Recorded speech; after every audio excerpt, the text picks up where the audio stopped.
Hey, what's up, everybody? Happy Tuesday or Wednesday, depending on where you're at.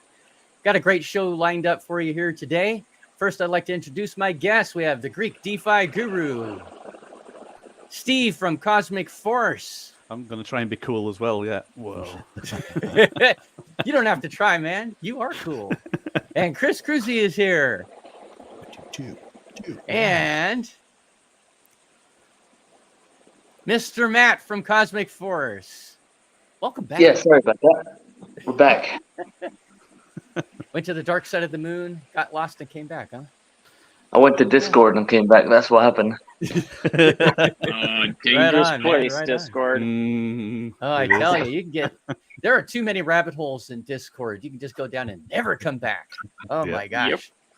Yeah. You know, when you wake up and you're like trying to read, like, oh my God, what did Brian do this time? You know, that was I back know, in right?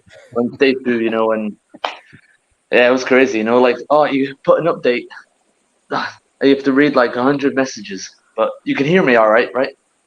Yeah. Hear you just fine. Yeah. Just fine. Nice. Looking pretty good too, you lady killer. Why thank you, Odie. Yes. Cheers, buddy. I'm killing no ladies. So Greek's having some fun, relaxing in the sun in Florida. What's the temperature right now? Hot as balls. All right. 90, And that is 92, an the official. pool water's 93. Stupid. Oh wow. That's what I'm talking about. That's cool. Yeah. 33 Right on, man. degrees. Jeez. Isn't that just so weird? So you say 33. To us, that's 1 degree above freezing, but to you, that's warm. That's really hot. So I always find that fascinating. But 40 is really freaking hot. That's like over 100 Fahrenheit, if I remember right. I think it was like 105 Fahrenheit. Yeah, that's up there. I know Nevada and lots of the southwest of the U.S. still in, low hundreds, high 90s or 40s. Yeah, it's crazy. In fact, in Seattle today, we're expecting a high of 88. And yesterday it was 89, 90, depending on which neighborhood you're in. But we're getting our own little heat wave going on in Seattle, Washington. No rain. And you better watch out. Yeah, next week it'll be in the 70s. It's going right off the deep end. And so anyway.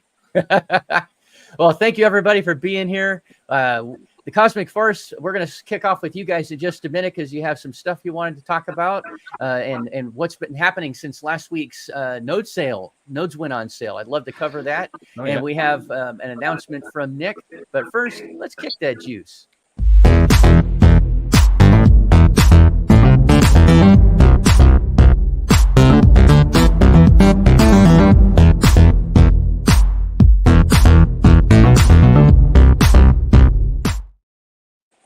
Not financial advice. You are on your own. You got to figure out for yourself. Do your own research. Blah, blah, blah. So, Cosmic Force, gentlemen. My favorite game that isn't out yet. I can't wait to play. I can't wait to play.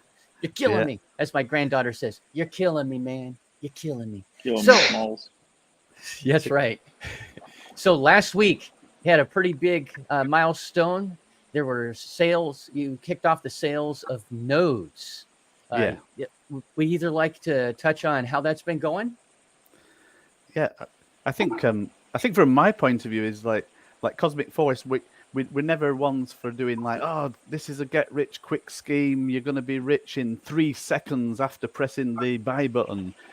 It's not about that, It's about like building a solid foundation and actually, like node sales, we're pretty good. We're very happy with the support that we're getting, and we know like now over the next I don't know 3 or 4 months, there's going to continue to be sales until probably they're all sold out, and that'll be before the blockchain launches. So on the actual front end, I haven't looked at today's screen, but it's something like 33 cosmic nodes have been sold. In the background, it actually adds up to about 44, 45 because every planet holder, shareholder, they get a node as well. You see, so there's actually more nodes being sold, and there's been a few light nodes been sold as well on that front. So as far as being on our way to being able to build the blockchain we're talking about, it's all coming together, and it's all about building a solid foundation for what we're doing.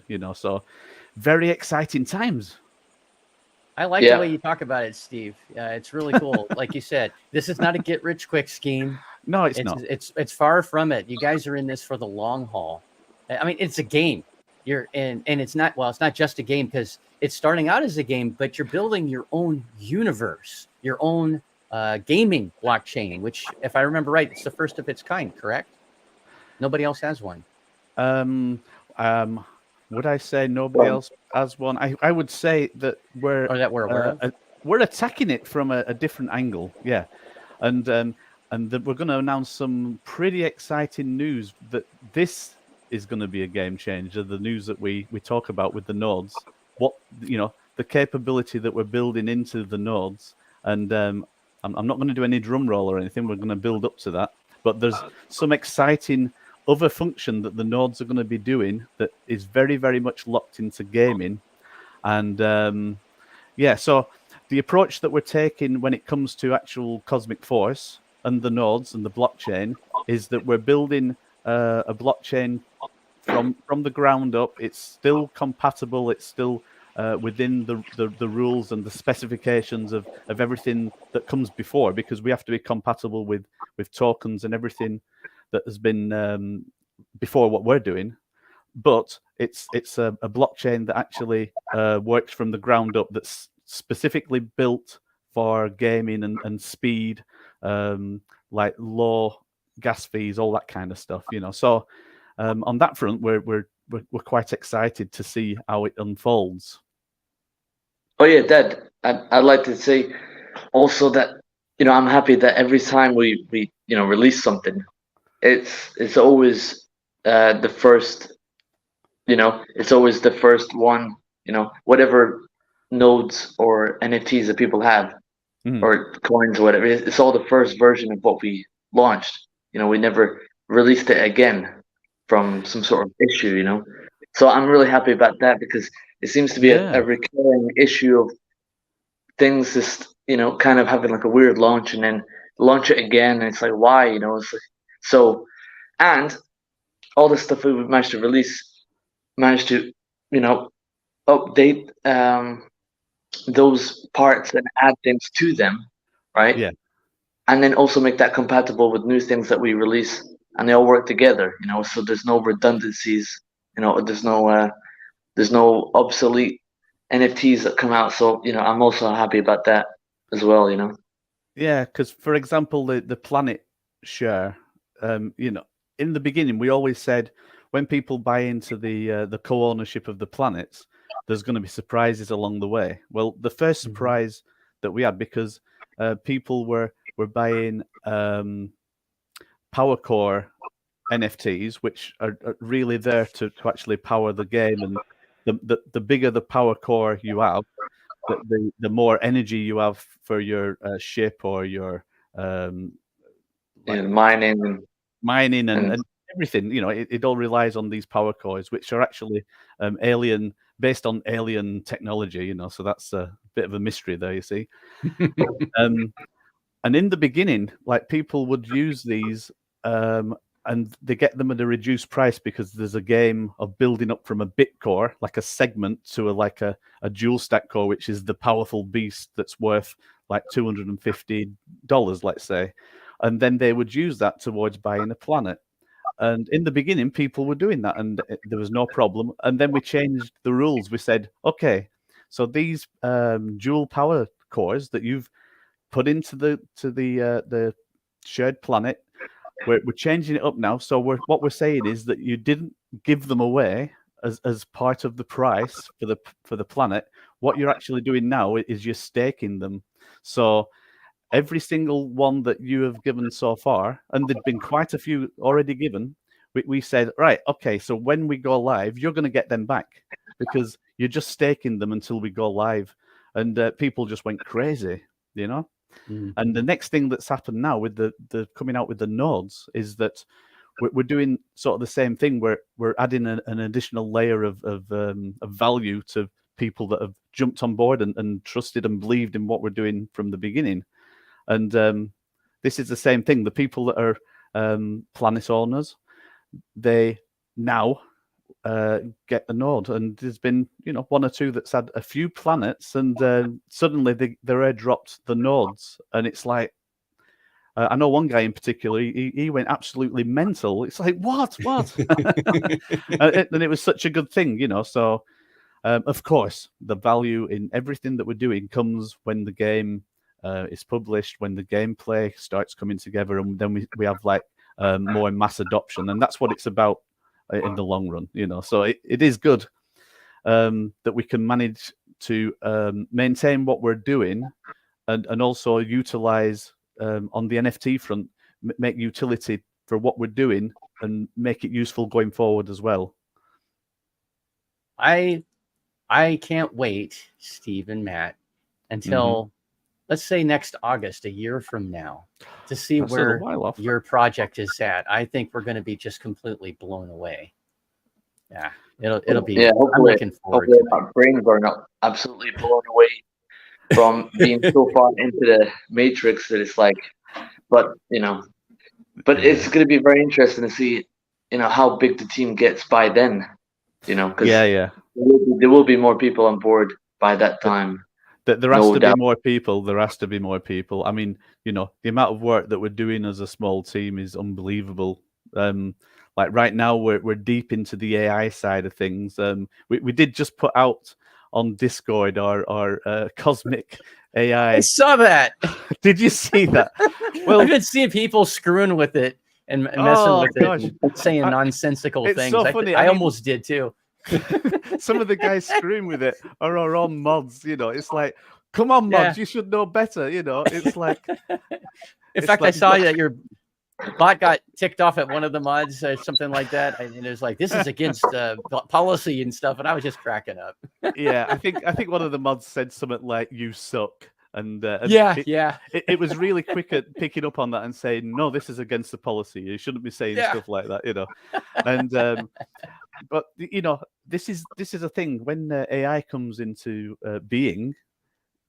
Us as humans, the first thing we want to do with AI is like we want to push the boundaries, don't we? We want to see how far we can push over the line, But so we're more than experimenting. We're building AI in the background, which is going to be used in Discord when we get it working properly. Because at the moment, it thinks everybody's called Steve as well, So yeah, I saw that, which is quite funny. It's a funny thing,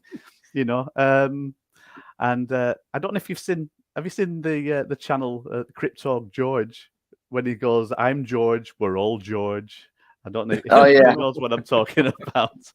It's like, as far as the AI is concerned, you're Steve, we're all Steve, But we're learning in the background. But the AI that we're building is not just for Discord. It's for the actual the website. We're going to have AI helpers and everything in the website, and then more importantly, it's within the game, and it's more than just being a chat bot. It's being able to make decisions based on what people have done before to then change the outcome of a mission and everything like that. So we really want to embrace AI, don't we, in what we're doing? Yeah. And turn it from just some chatbot into some sort of character where it's like, I actually know who I'm talking to now, because it will be like that, between different characters have different character traits, and what they say and what they know will be different. Yeah. So that's going to be very uncanny, eh? Yeah. We'll teach you to say, "Let's kick that juice." Yeah. Oh, it's just Odinato again. Ah, crap. There could be. If anybody in the audience, go ahead. No, you carry on. That's all good. Oh, I was just gonna say, throw in an interjection. Anyone in the audience that has any questions or comments for Steve and Matt and the Cosmic Force team, please do put them in the comments, and we'll get to them. Absolutely. I know that you guys' time is very limited in how long you can stay. So we're happy to have you as long as you're able to be here. But No, I know you guys are busy. That's all good. You know, I mean, for Matt, it's quite late. Yeah. Myself, it's not too bad. It's like late afternoon. Well, because we're I tell you what, in I feel- different I time feel all zones, right. aren't we? Yeah, we are. We are in different time zones, and so I'm in Indonesia, Bali time, eh? And I've been living here, and I see there's a crypto event, eh? Got reminded of that, and was seeing Yeah. about that. I tried to go to this event this month, and talk about Cosmic Force and talk to people about crypto, and the thing is, because Indonesians, right, and just Asians in general, they love games. I think they might play games, especially on the mobile, probably most of any people in the whole world, I think. But they also love gaming any types. Computer. I see computer cafes with gaming setups and stuff all over the place. And I think, wow, wouldn't that be amazing to get all those folks involved? So that's kind of been a small campaign of mine, just talking to people more and seeing what's going on there. So I'll be talking about that with people. Hopefully this month. We'll see what goes on. Yeah. Then Watch this space. did you say that the crypto event, is it actually in the city that you're in, or is it on a different one of the Indonesian islands? Or No, it'll be here. It will be here, and it's interesting because they, many countries around the world have got crypto going, but here in Asia, they're also doing the exact same thing. They have crypto exchanges, like physical locations where you can, you can get money out from your Bitcoin, right? wow. And people, send it to each other, and they do all the same stuff. And when we had the bull run, the last bull run back 2 years ago or whatever, yeah, it was buzzing. I was just talking to anyone, and they're like, "Oh yeah, I'm in Solana. Oh yeah, I'm in. Oh yeah, I got into what's it called? Elrond. Oh, I got Elrond's going up, and it was so weird. It's like it was like. It was like, yeah, Dad brought up crypto R. What's it called? Crypto R Us. Yeah, George. Oh you yeah, know? George. Yeah. And loads of people here were like watching George as well. Crypto R Us YouTube channel. I was like, what is going on? Yeah, There's no it's got a boundaries lot at of all. viewers. So yeah, it's people are pretty turned on, man. You'd be surprised who's around, and because a lot of Asians speak pretty good English, that also makes it a lot easier for people to get involved. So that's something that could come up again and update y'all about this.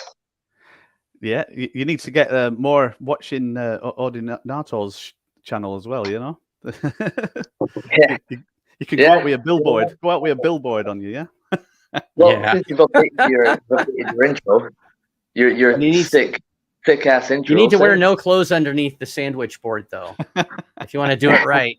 If you want to do it right, I'll never forget when I was a kid. We moved from where I live in Washington State here in the U.S. to Northern California, and my dad was finishing up his theology degree because he eventually became a minister, a Christian minister, and so we moved to Northern California, and we moved to Berkeley, California, and I don't know if you guys have been there before, but for those that haven't, Berkeley is right next to San Francisco. It's on the east side of the bay. I mean, directly, you can see San Francisco from Berkeley and vice versa.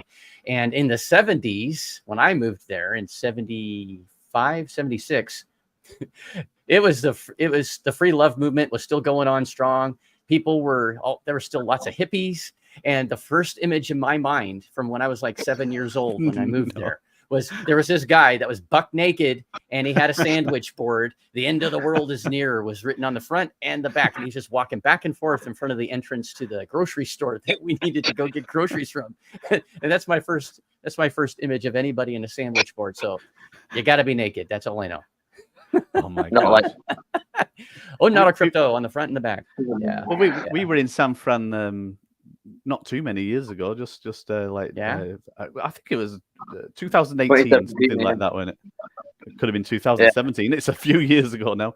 But I don't know. The City of Love still exists a little bit because we were there, like Matt and Mike, and then Mike started saying, "No, do you want to eat some of these gummy bears?" It's like, yeah, it tastes good, So, but anyway, that's where the story ends. Yeah, no kidding. And for my job, I can't. No. But what were you gonna say, Matt? No, I mean, my brother said to my mom, "Hey, you want this gummy bear?" Eh? And mom looked at him for 1 second, like, no.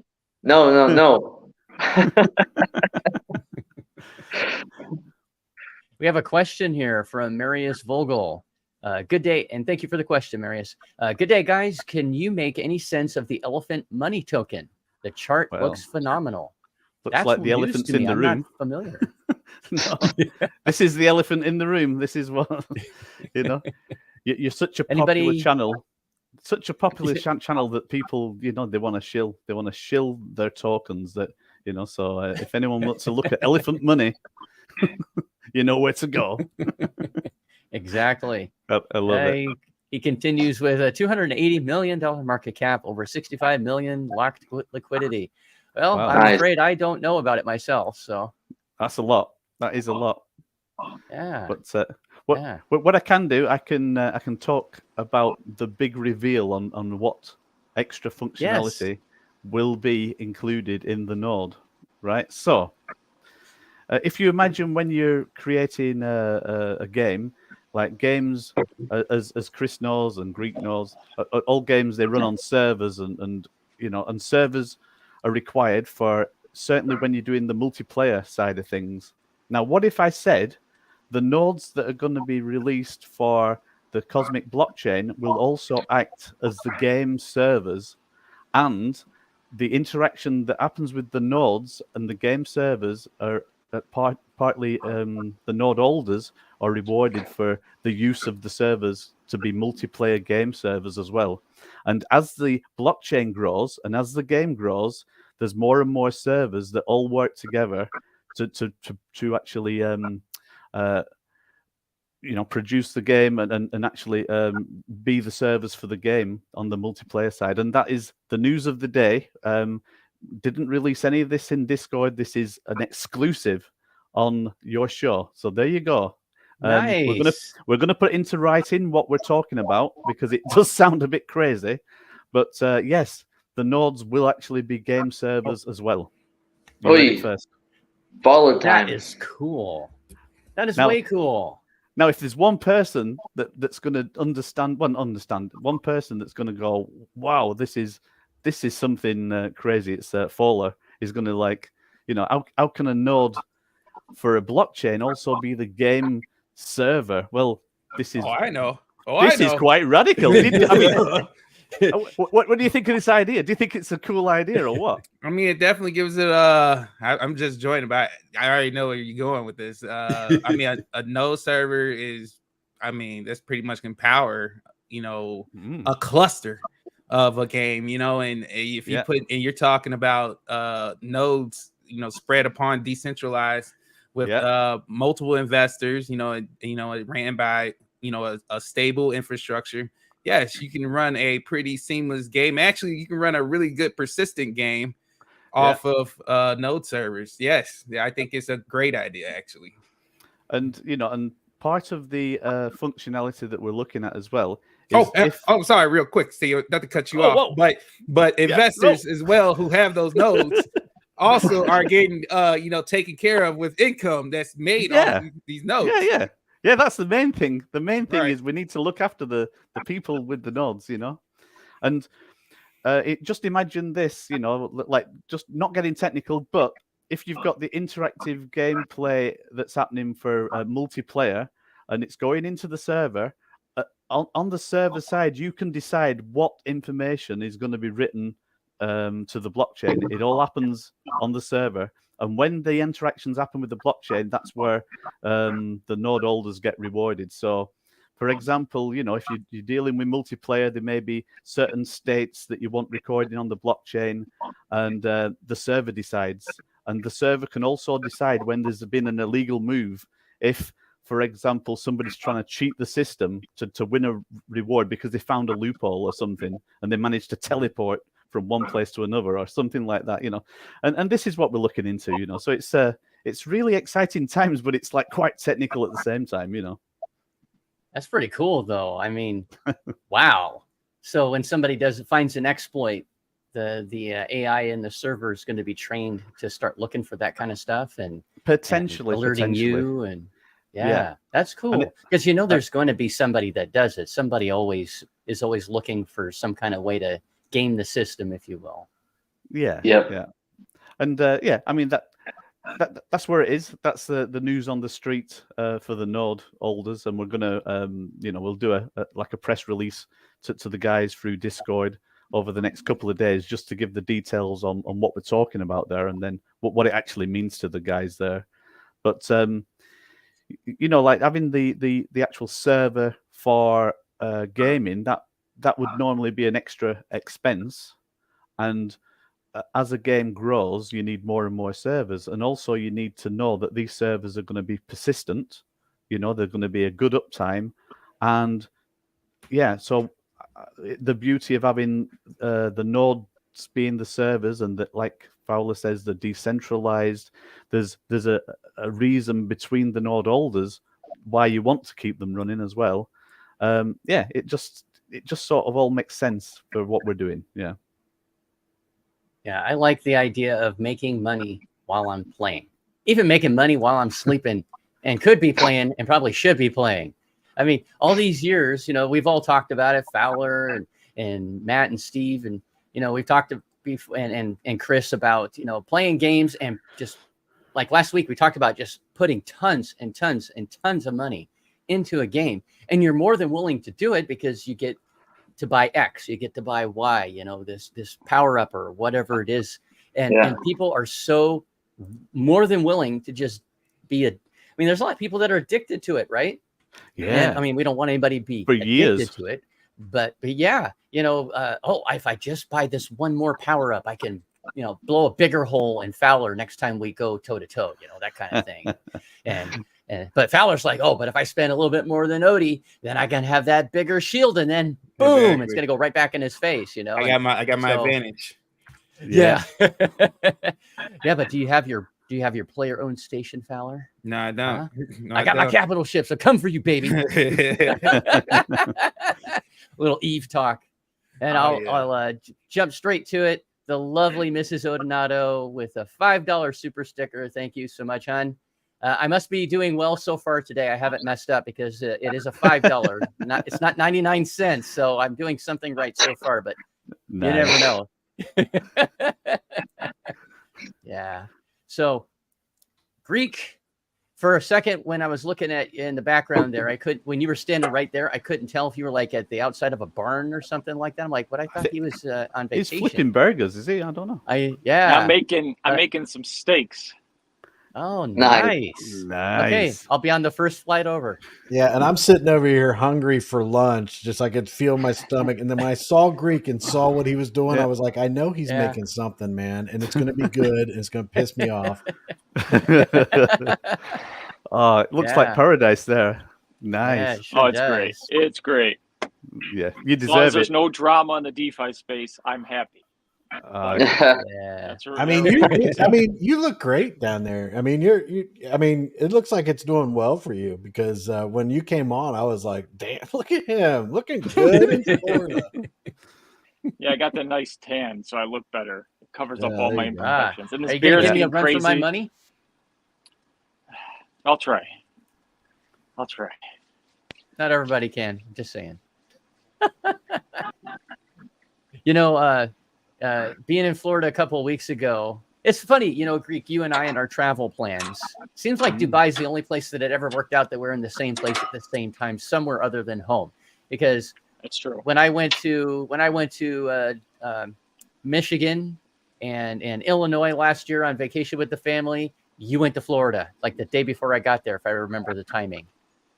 And then then what was it? The next time that I went out that direction, you were at Vegas, I think it was something like Yeah, that. So, I was in Vegas. and I was in Florida You 2 were- weeks ago, you were and now I'm jealous. home and you're in Florida. Yeah, got to get our chronometers fixed here. You're like ships in the night. Yes, indeedy. But he's the better looking one. Stevie Summertime Breezy says, earbuds in, listening while working. Hey, thanks for being here. Appreciate that. And Compton says, Fowler can't handle me in Call of Duty. Ooh.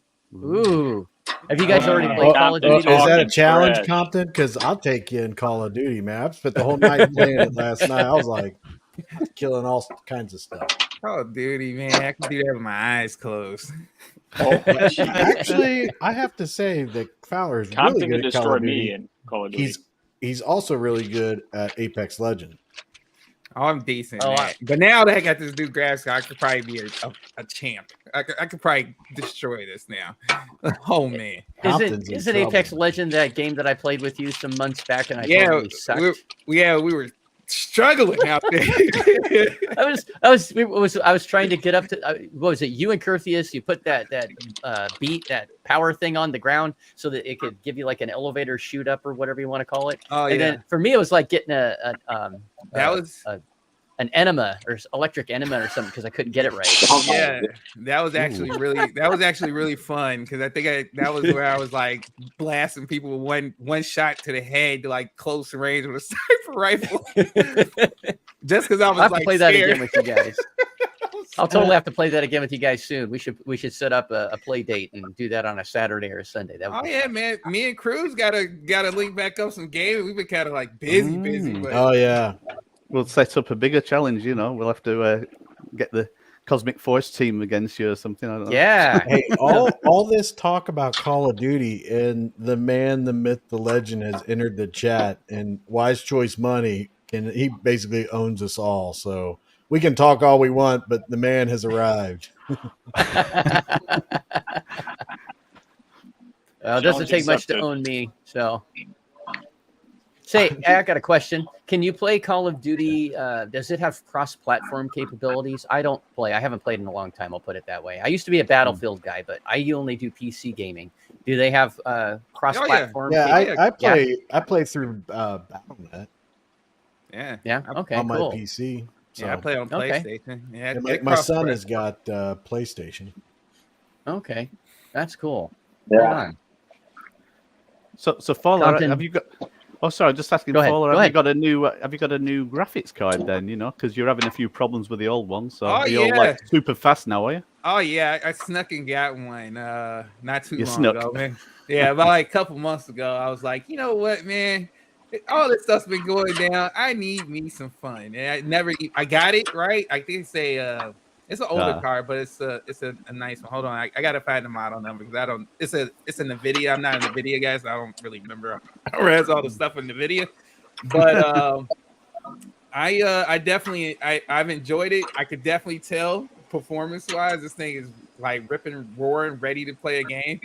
But yeah, I'm set. I'm ready to go, man. I'm ready for all this Cosmic Force sent to me with Unity, man, with Unreal Engine.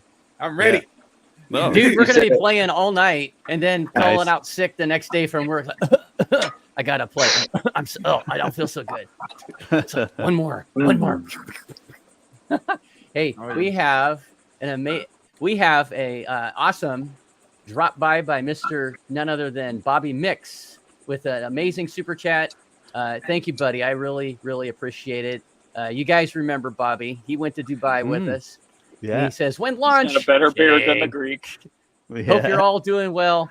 Thanks to all of you for providing honest and concise information. Let's meet up in Dubai again. Absolutely. Bobby and I talk about the trip to Dubai like all the freaking time. Oh, when we go back, we're going to do this. When we go back, we're going to do that. And I'm not going to suck again at walking on my hands in Dubai. Next time I'm bringing some gloves.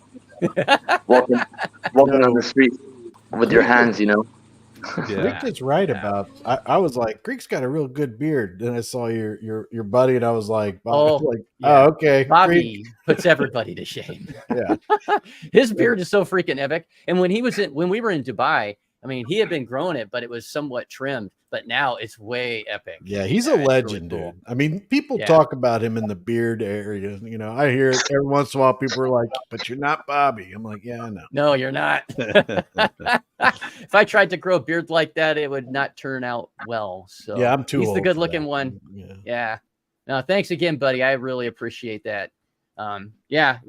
I do hope we all get together again somewhere, whether it's Dubai or elsewhere, and have another epic adventure. Because that, oh man, I got it. And hey, Greek, recognize this shirt? Remember this shirt? You got the black one, didn't you? Yeah, I got the black one, and Yeah. I Burj spilled some Khalifa. mustard on it the first time I wore it. Yes. Now it's got stains. I remember I was walking on my hands on the broken glass thing or whatever, and then some people come over that were also tourists, like, "Oh, can we get a picture? Can we get a picture?" I'm like, "Oh, you want a picture of the glass?" I'm like, "No." It I'm was like, everywhere. well, I wasn't wearing this stupid wig, so I mean, at least it was me, you know. But yeah, that was an epic adventure. And you know what? You know, Voldemort was there, and of course, that was a big reason we went. But you guys may have noticed I have edited my intro 5-minute countdown. I've removed some elements and added others, but I'm never going to remove the Dubai stuff because that was the adventure of a lifetime. And made some new friends, Matt and Steve, and yeah, it was a good time. Was and a little just crazy because Butthead was there and screwed things up months and months later doesn't mean we still don't have a good time that we had, because we did. I mean, shoot, I remember we were sitting in what was it, Cafe Beirut? Remember we were sitting there and I was sitting next to Matt and he's taking pictures of everything. You remember when I got that? What was it? My dessert was the massive milkshake thing. Yeah, that massive milkshake with the cotton candy balls huge on it. Did you got a clown? It was the clown milkshake. It was. Yeah. It was a clown clown milkshake. I felt That like was some crazy. people were like, you know, they had a long days, right? And I got the camera out and felt like a little bit like people getting tired of this camera business, you know, even though we came along to film the actual stuff, you know. And it's funny how you're saying like that you know, we had the whole trip and, you know, we're with there, do not say his name, Voldemort, right? But at the same time, like, you know, the group is so big that we found ourselves not really talking that much with him as much, you know. We were on so a separate table anyway, Yeah, weren't we? we were did. on a Yeah. separate table. Like, and you Oh, were yeah. a giant milkshake bigger than your head. yeah, And boy, did but it just taste for good. the whole, you know, just for the whole thing. And but speaking of something funny, you know, I was sitting next to you at that Beirut, you know, making non-stop jokes, eh? And I wonder if you were Bobby. a laugh and a half.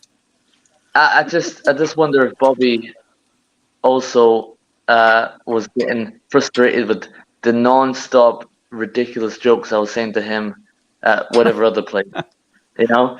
And you just must have seen his face, like he must have been so tired of this non-stop ridiculous dad jokes. No, Bobby So- loved you. He thought you were hilarious. Yeah.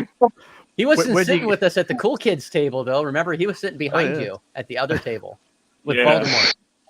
Yeah, he was with Voldemort. Yeah, I don't know where Matt gets the dad jokes. He must get them from somewhere, but you know, I wonder where he gets them from. I know. Yeah, Yeah. So yeah. So we have we had a post from. I'll get to this before I forget because I'm old and I forget crap. Vulcan chat, main chat. Nick Caliani is now on a plane to Washington D.C. to do some family time for the rest of the week. So he's going to be kind of in and out. But he did post something this morning. Let's see if I can pull it up. Might not be easy to read, but I'll kind of sum through it. So for those that haven't had a chance, if you go to Vulcan chat, I believe it was pinned as well. Nick gave us a quick update from the airport while he was getting ready to board his flight. And I'll just kind of sum up. He said that the rebasing worksheet for Vulcan now, and of course, Vulcan is with an asterisk because the name will be changing, as we may all know, but we'll call it Vulcan until otherwise. But the rebasing worksheet now has a tab with vesting. This should enable you to calculate vesting with and without boosters. It's a beta worksheet. Again, it's a beta worksheet. It has not been tested and will likely provide incorrect values for very large holdings or large numbers of boosters. And then he leaves the link with a tiny URL. So you can read the rest of it on your own. But yeah, he's released an initial version of or a beta version of the spreadsheet that will enable you to calculate vesting with and without boosters. And it's just a first time through. But did anybody else get a chance to look at this before we started?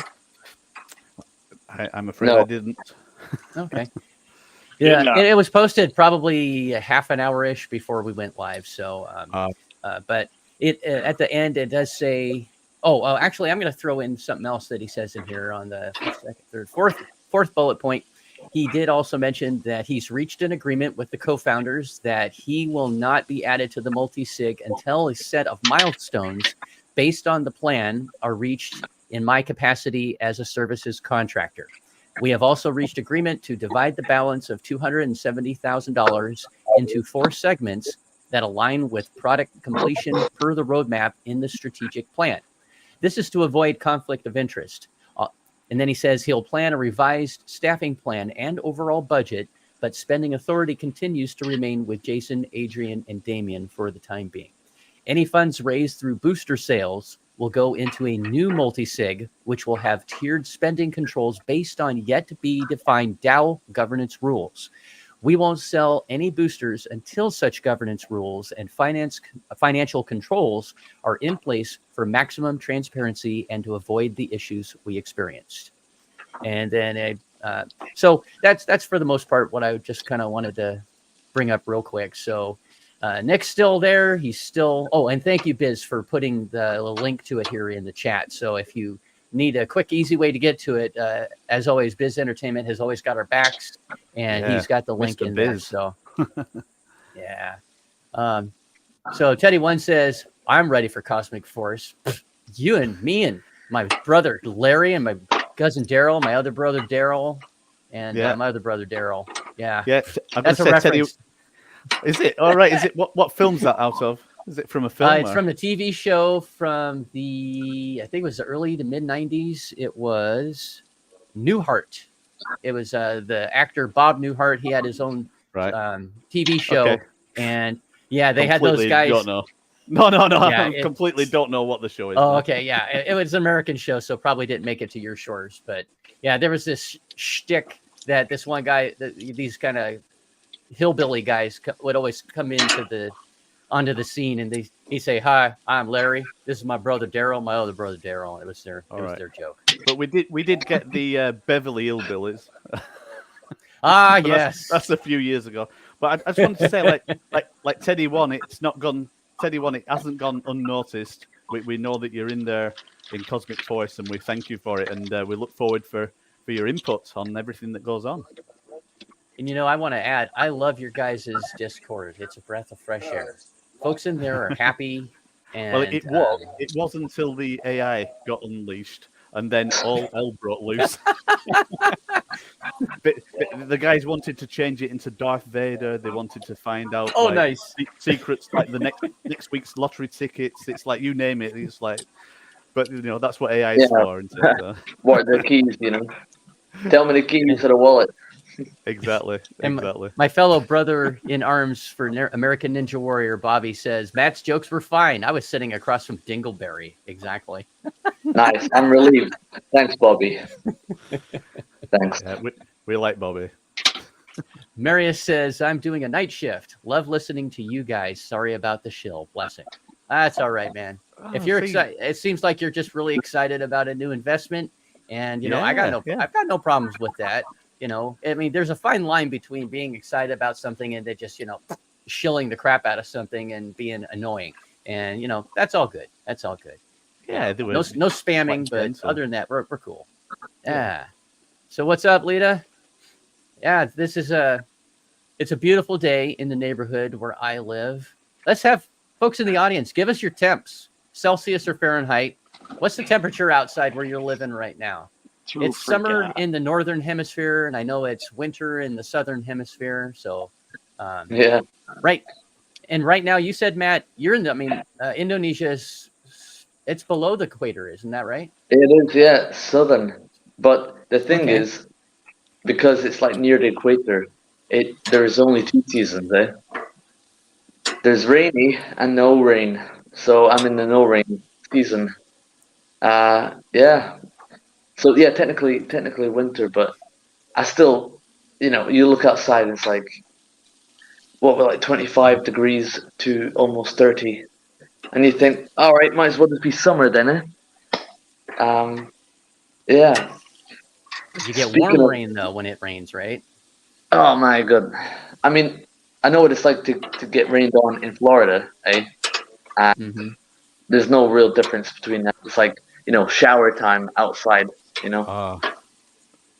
so humid, isn't yeah. it, in Florida? In Florida, it's so Oh my humid God. when it's hot. It's like, Yeah. whoa. Especially in front of a grill, it's ridiculous. With this beard, it's just pure sweat. It's like we've got a reporter on the ground, and over to the reporter on the ground, live It's from Florida. Yeah. We go live to. We're going live to Florida with the Greek DeFi guru. Greek, what's it like where you're at? Beautiful. Oh, God. Yeah.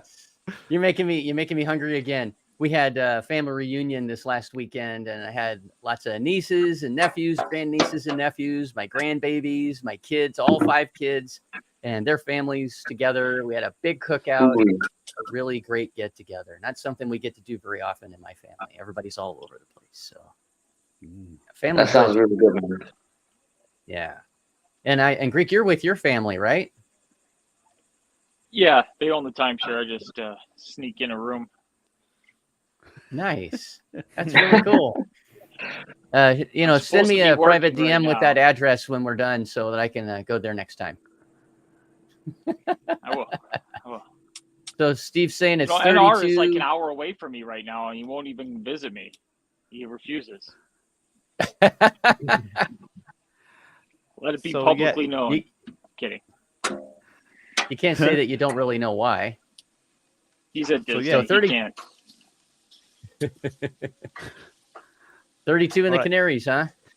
Yeah. So that's it. So even though we're in the UK time zone and it's only a very short Earth flight back to the UK, we are actually based in the Canaries here. So we're DeFi. You can live anywhere. So yeah, should I said degens? We're degens is what we are. So. And our family's like decentralized, Yeah, ridiculous. We're becoming more and more decentralized. Yeah. You should be the first family of DeFi, right? Yeah. Let's see. By the way, go ahead. No, I was my guess for that was actually my guess for Fowler's 68 graphics cards. Go back. Yeah. 2000 series for his graphics card. Did what a 2080 Ti. Yeah. Those are still really venerable cards. Hey, I'm surprised at how good they are. Yeah, this thing is a champ. I looked at it on the top list. It's still on the 25th out of all the cards are still available right now. Exactly. I think the TI range. I think that's got the edge. I'm sure. I wanted to get a TI version of my 3080, but I have to say they were so hard to get your hands on for so long, and the miners were snatching them up left and right, driving the price through the roof. So I was like, oh, I got a 3080. My 3080, I have 2 of them, and they're barn burners. I love them. I can't throw anything at them they can't handle yet. So, and one of them is the regular air cooled, and then the other is I have a hybrid one, they call it, from EVGA, and it's a liquid cooled version. So it runs very, very, very well. What's up, Brian? Hey, what's going on? I try to stay as long as I can with my crappy work Wi-Fi. I was gonna say the work day's over and you just got paid. This is messed up. Nope. Right on, man. Well, I'm glad you're able to drop in for a minute. That's cool, man. How you doing? Yeah, good, man. Can't complain. It's nice that you can switch over to daytime hours instead of working the graveyard. I know. Yeah, better family life too. You get to see the wife and your son, and everything gets better when you back on days.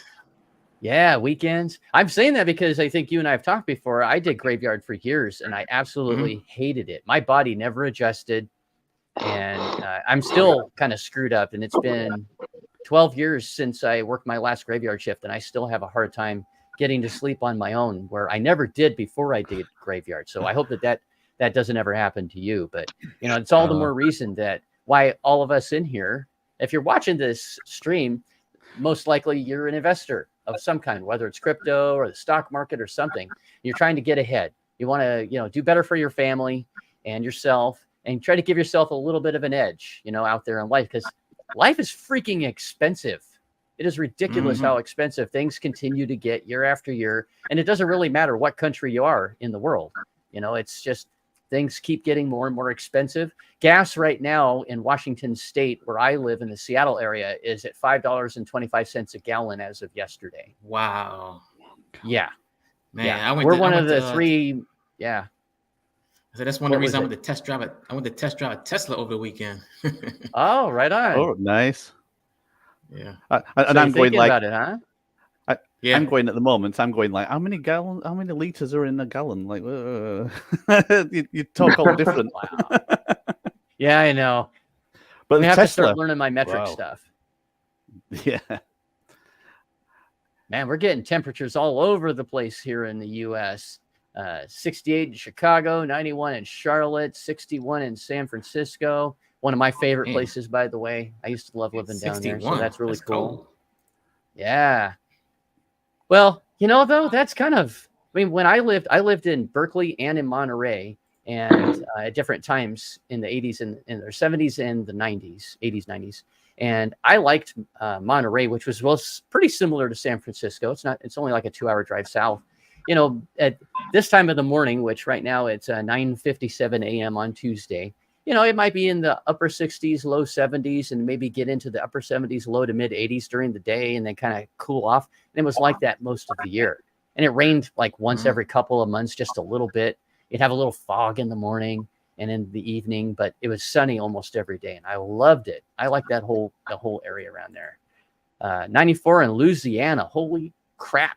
Plus, you have the humidity, so you're probably similar temperatures, if not identical to what Greek's dealing with there just next door in Florida. Yeah, because I'm in Georgia, and it's like 100 here.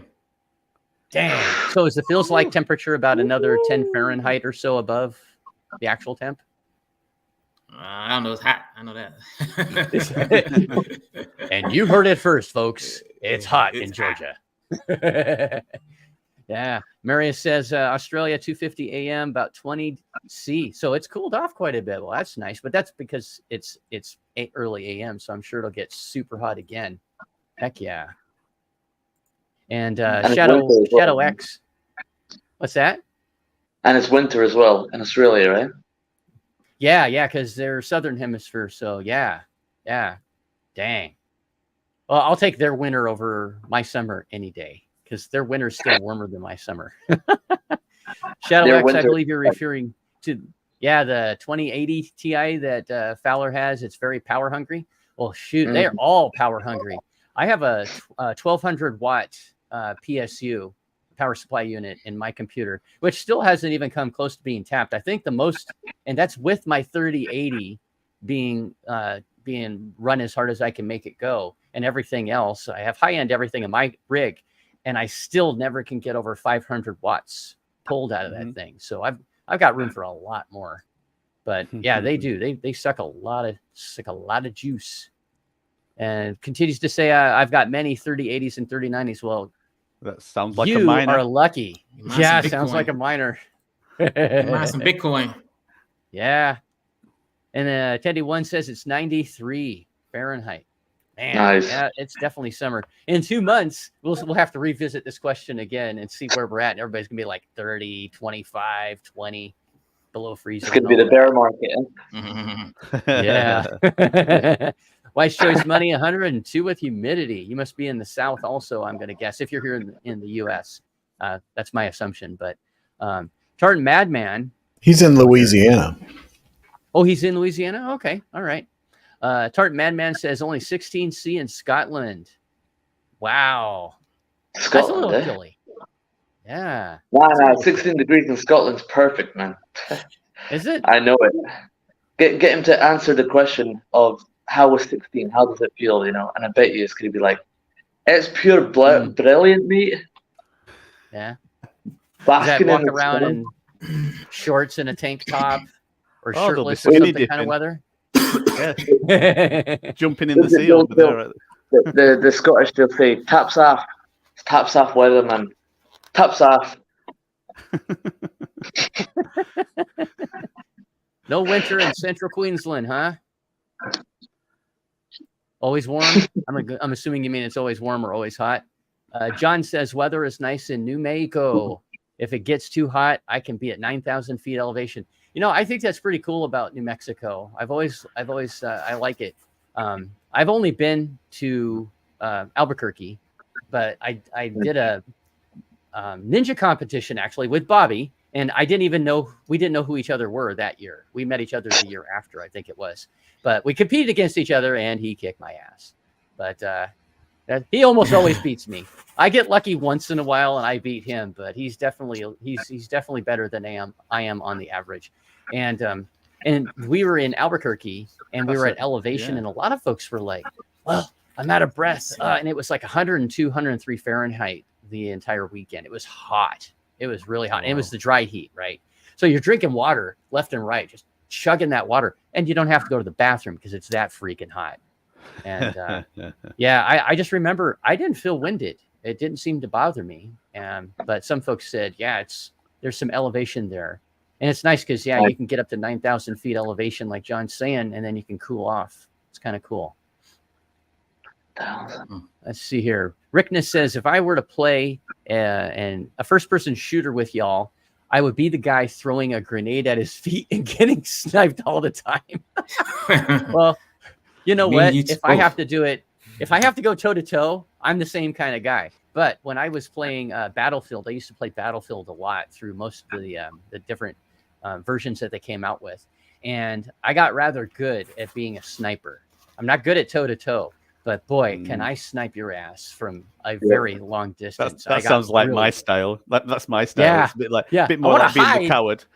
As soon as I run out, that's it. I'm dead. Yeah. Hey, Steve, they didn't see that one coming. Nope, they sure did, Nody. We could make a sniper team.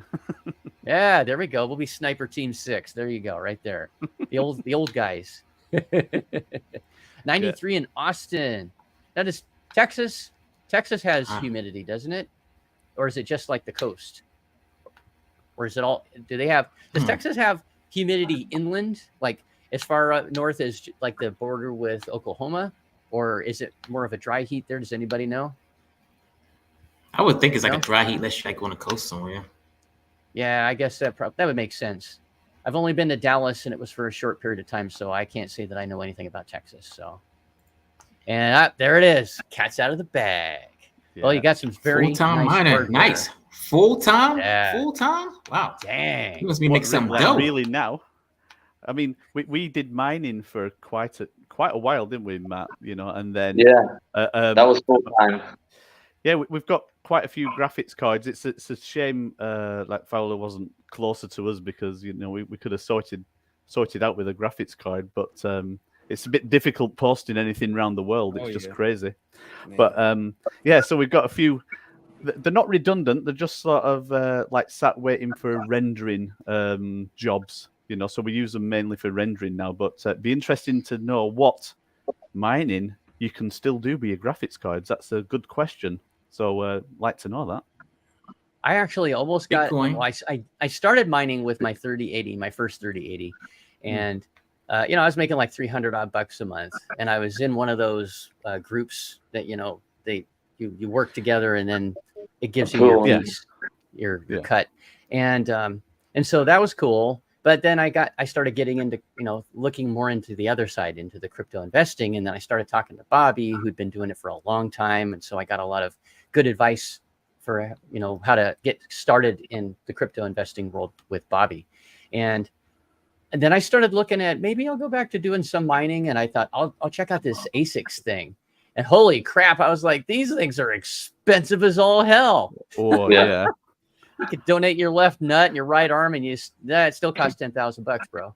You know. And then So- what happens if the protocol or the actual what's built into the ASIC becomes redundant? It's like you can't reprogram it to really do anything else. It's like it's end of life, you know. And go on. I was gonna say the ASICs, you know, you kind of bound to the algorithm that is programmed for. It kind of sucks, you know. But I mean, but when they the sucky part is that, but when you have one and you get on something new, man, you just rip it up. Yeah, but because I remember it's like you said though. Oh, yeah, we were looking into them, and you know, as a next step sort of thing, and then and there's one particular model, I forgot what it was, and it was just getting delayed from coming out. And it's like by the time it comes out, there's only going to be like 8 months that it's usable, because things are going to be changing, and we're talking about Ethereum and that, you know. And then obviously Ethereum did do the big change, so I'm glad we didn't go down that line. Yeah, we just didn't know when Ethereum was going to stop. It stopped like a year and a half later than what we thought it was going to stop. So we're looking at these ASIC stuff. It's like we need to get them. Was it like 4 gig? What was it? What was the limit? We were trying to have like a limit to future-proof it. But I can't remember what it was. Yeah, but then everything changed as well, and then it's like looking like, could it be repurposed, all that kind of stuff, and then it's like no. And then when things changed over on Ethereum, we decided, all right, that's it. You know, let's rest up on the mining now. Especially like when you're in a place where it can be hot anyway, so you're spending money like with your electric for your miners, plus you're spending money for the aircon to try and cool it all down. In the winter, fantastic. You don't need any heating. That's for sure. I'm sure Shadow X like knows all about like warming your house up with the mining. And Shadow X is adding to that. A lot of altcoins are mineable, but I mine Flux on my GPUs. Oh, okay. And my ASICs are all Bitcoin. Well, that makes sense. Yeah. I used to follow a guy when I was looking into the ASICs, you know, like we're talking about, getting in, buying some, and then finding out, it's a little out of my price range for buying a bunch of those. But I followed a guy who was quite successful, and he put out daily videos on his mining. He mined multiple different coins, but mostly it was the blue chip stuff. And he had just, this entire massive rack of ASICs for Bitcoin. And is that Voss coin? I think Voss coin. And I seem to recall he did this one video, maybe it was about 2 years ago, roughly, because I haven't watched him for a while, but he met up with another ASICs mining guy. And it was Voss coin. Thank you. And this guy had an even bigger setup than Voss did. And it had this solar farm and everything. And it was 100% off the grid. And I'm thinking, how long are you going to have to mine to break even on the investment? But it was still really cool. It was this older retired guy. I don't know if you watched. I don't know if you still watch Vosscoin, but he actually has a solar farm now. He does. Yeah. Okay, well, the mining. He must have got that idea from. Yeah, he's a bit under, but he's working on it. Wow, that guy is just crazy. I think he's fun. He mines everything for a while, but he's crazy, man. I remember seeing some of his helium miners, everything. Yeah, I think that's where I got the idea of helium when I went ahead and I bought my helium miner, and then that was when the supply chain stuff started in 2020, early 2020, and 6 months later, and I was like the 400th person to buy or something like that, and I was still. It was going to take forever and ever and ever, and I finally was able to just say, "Hey, just give me my refund," because I was never going to get the darn thing. And I think it was almost a year later that that people. I did the same thing. I got my refund, and he still ended up sending me the miner. Oh wow, that's cool. And now I wish I had it, but so it is what it is. And I didn't know if it was going to go anywhere, and it looks like it's really taken off. They were right on the edge, I think, of not doing. It was going to maybe not even go anywhere. And the thing with the 5G capabilities, also with the newer ones, being able to build basically a decentralized cellular network, I thought that was a cool idea too. And so Yeah, that's a cool project. I'm hoping I can get back into that. But if I buy another one, I hope I can get the damn thing, a lot sooner than never. We have a question here from Jaco. He asked, "Hey, I apologize if you guys already went over this. I'm in and out of your live stream. So what's your thoughts on Nick not having access to the multi-sig wallet?" And that's pertaining to this that I was reading earlier, the post that Nick had put up there. So, and I'll just kind of reread that one part I think that he's asking the question about. So he reached an agreement, Nick reached an agreement with the co-founders that he will not be added to the multi-sig until a set of milestones based on the plan are reached in my capacity as a services contractor. We have also reached agreement to divide the balance of $270,000 into 4 segments that align with product completion per the roadmap in the strategic plan. This is to avoid conflict of interest. And then he'll plan a revised staffing plan and overall budget, but spending authority continues to remain with Jason, Adrian, and Damien. So I believe that's what he was referring to. I personally, right now, I'm personally okay with it based on what he wrote there. And I'm part of it is because he seems to be okay with it. He's not complaining about it. And, he needs to hit a certain milestones or, check off some boxes, if you will, to be able to do it. It doesn't bother me. I don't know. Maybe not everybody will agree with me. Any other thoughts on that? Well, I mean, I think that hitting milestones and everything like that, I think, are important. The only thing I'd say is I just wish this was resolved a little earlier. That's it. I mean, and that's not really that bad, but at the same time, it's one of those things that I was thinking that that once the vote was done, that's what they'd be doing. But I mean, we don't see everything behind the scenes, and there may be there's always more to the story.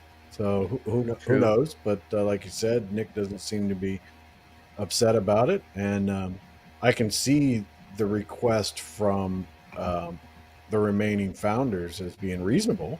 I mean, I don't. It's not like they're like, yeah, Jason called me a jerk, and they're fighting about it. They're just, hey, you got to do this, this, and this. It's not like I mean, I think it's smart. But it is disconcerting because I hope that they would have had that resolved. But hey, I can't disagree, Chris. I would like to have seen this sooner. However, my additional thought on that is more or less the amount of the workload that Nick is doing is unreal, and so I'm being patient, and I think a good thing or something that helps. My words aren't coming to me as eloquently as I would like, but I like the fact that Nick is so transparent. That helps make me rest at a lot more ease. He's constantly giving us updates, and they're helpful to know. I mean, he doesn't put out any fluff. I think we could all agree on that one. Nick is not about fluff. He likes to get to the freaking point and give you the information that you need to know. And so I feel comfortable with everything I've seen so far with Nick. And, I would like to have seen that this was taken care of earlier, but he also has a big, he has a lot on his plate. September 1st is right around the corner. It's just over 2 weeks plus or minus from now. And that's the goal, to launch the new blockchain and release candidate 1. So, well, and another thing to think about out of this too is we haven't heard from Jason and Adrian and Damien. So, and this is just an assumption, but from the statement that Nick put out and everything like that, it seems like they're working together, and to me, the way it's presented, they're working together for the betterment of the blockchain. So, okay.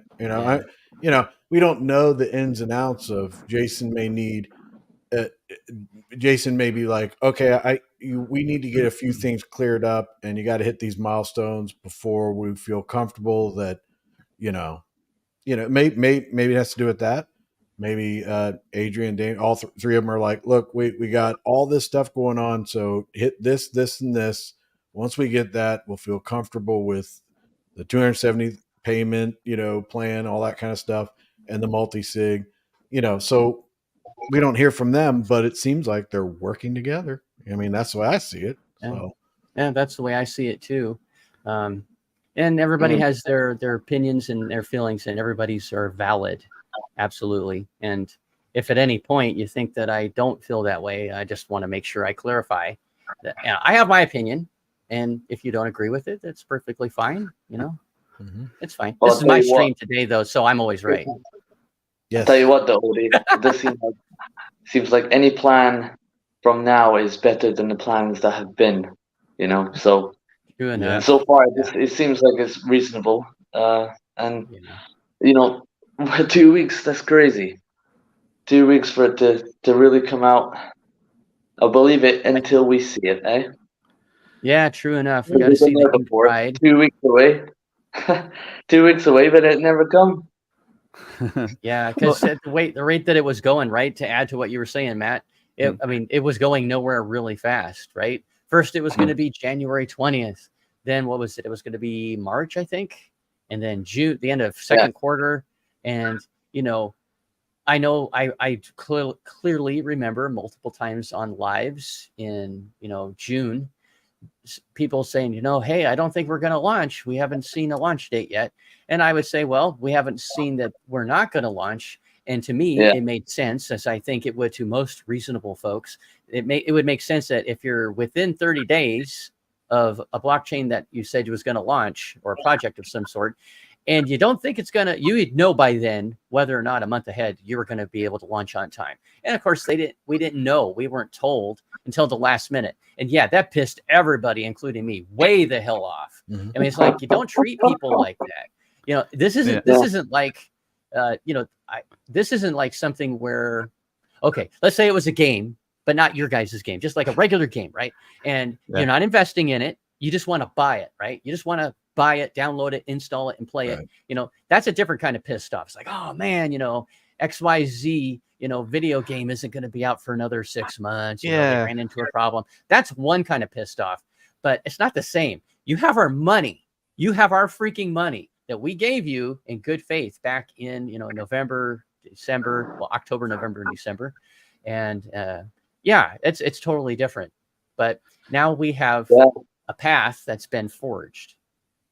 So you feel like Nick is trying as much as he can to be as transparent as he can, Yeah. And I think that's a good way to say it. And this last statement that he gives, there's a little bit of ambiguity there, in my opinion, on the multi-sig, in that one different angle to look at it is, like there could be a case of Nick doesn't want to be on the multi-sig until there's certain things tied up and finished that have been, from his point of view, that should be finished or should be taken care of, like all the loose ends, and then there's a clean slate to then jump forward. Is a possibility. I mean, maybe it is more the other way, but if it's more the other way, that suggests that the power isn't with Nick yet, and it needs to be. If Nick has been chosen as the leader for what's going forward, he needs to be given the power to take that lead, I think, and that's just me talking out loud. It's as you say, it's only my opinion, but I do like the way that Nick is approaching the situation. I know there's people out there that say, oh, like Jason shouldn't be involved, or let's just say like whoever is the team before, they're still involved. Clearly they are, and there's loose ends that have to be tied up, and we don't know what them loose ends are. There could be other announcements later down the line when Nick does actually take the reins and have the authority to be able to do things. That's just my opinion, not legal advice. Oh no, I like where you go with it, because you're echoing a lot of the way I feel about it. I don't think things are rosy and perfect yet. So don't get me wrong out there, folks. I don't think it's perfect. I like the way it's going, though. Chris, Steve, I agree. We and Matt said, we have a direction now. Before it was really just kind of, it felt like it was all over the place, and a lot of that had to do with Voldemort and his he was really good at misdirection. but making you feel good about it and not knowing that you're really, I think it's hard. It's hard because it's like I can see, like I was saying, yeah, they're working together and everything like that. Then I'm also like, I don't want them working together. I want Nick. I want Nick to be in charge. He's making like Steve was saying, he's in charge and he does it and all that kind of stuff. And then I'm like, well, yeah, I don't know. I get all points of view. I can agree. Exactly. Yeah, I can literally be like, I saw a comment in there saying that someone's upset about Jason being on there. I can understand that. Yeah, I can. Yeah. Okay. And then I can be like, well, they're working together. Oh, I can understand that too. So it's like, man, I am like, but I do agree. I think that this stuff needs to be addressed, and I just wish they would do it sooner than later. And I was hoping that this part would be done, but they got to get it together, and they got to get on board with Nick's plan, or if Nick's got to alter his plan or change it around a little bit or whatever. Okay, but Nick, we voted for Nick. Let's get the ball rolling, and but this is all not knowing things behind the scenes. So yeah. It's a lot of pressure. There's a lot of pressure there, isn't there, for Nick and that, So I hope that he takes it in his stride. And the pressure really comes if you're wanting to do something but you're not able, So he needs to be able to do what he needs to do, So that's the way I think about it. And the team. We're talking the team that he puts behind him. It's not just the team that's directly there on the front line doing the work. It's us guys as well, So if we're behind as a community as well, then that's got to help him a lot to be able to do what he needs to do, So one step at a time. Let's hope everything works out. Yeah, and again, everybody has their feelings about everything to do with Nick joining, the three remaining co-founders still being there. And there's a lot of emotion because money is tied to this. It's really hard to separate that. I've had a very hard time at times separating my emotion from this investment and how I felt some things were unfair, how some things, how a lot of it went down, and how we, our hands ended up being tied.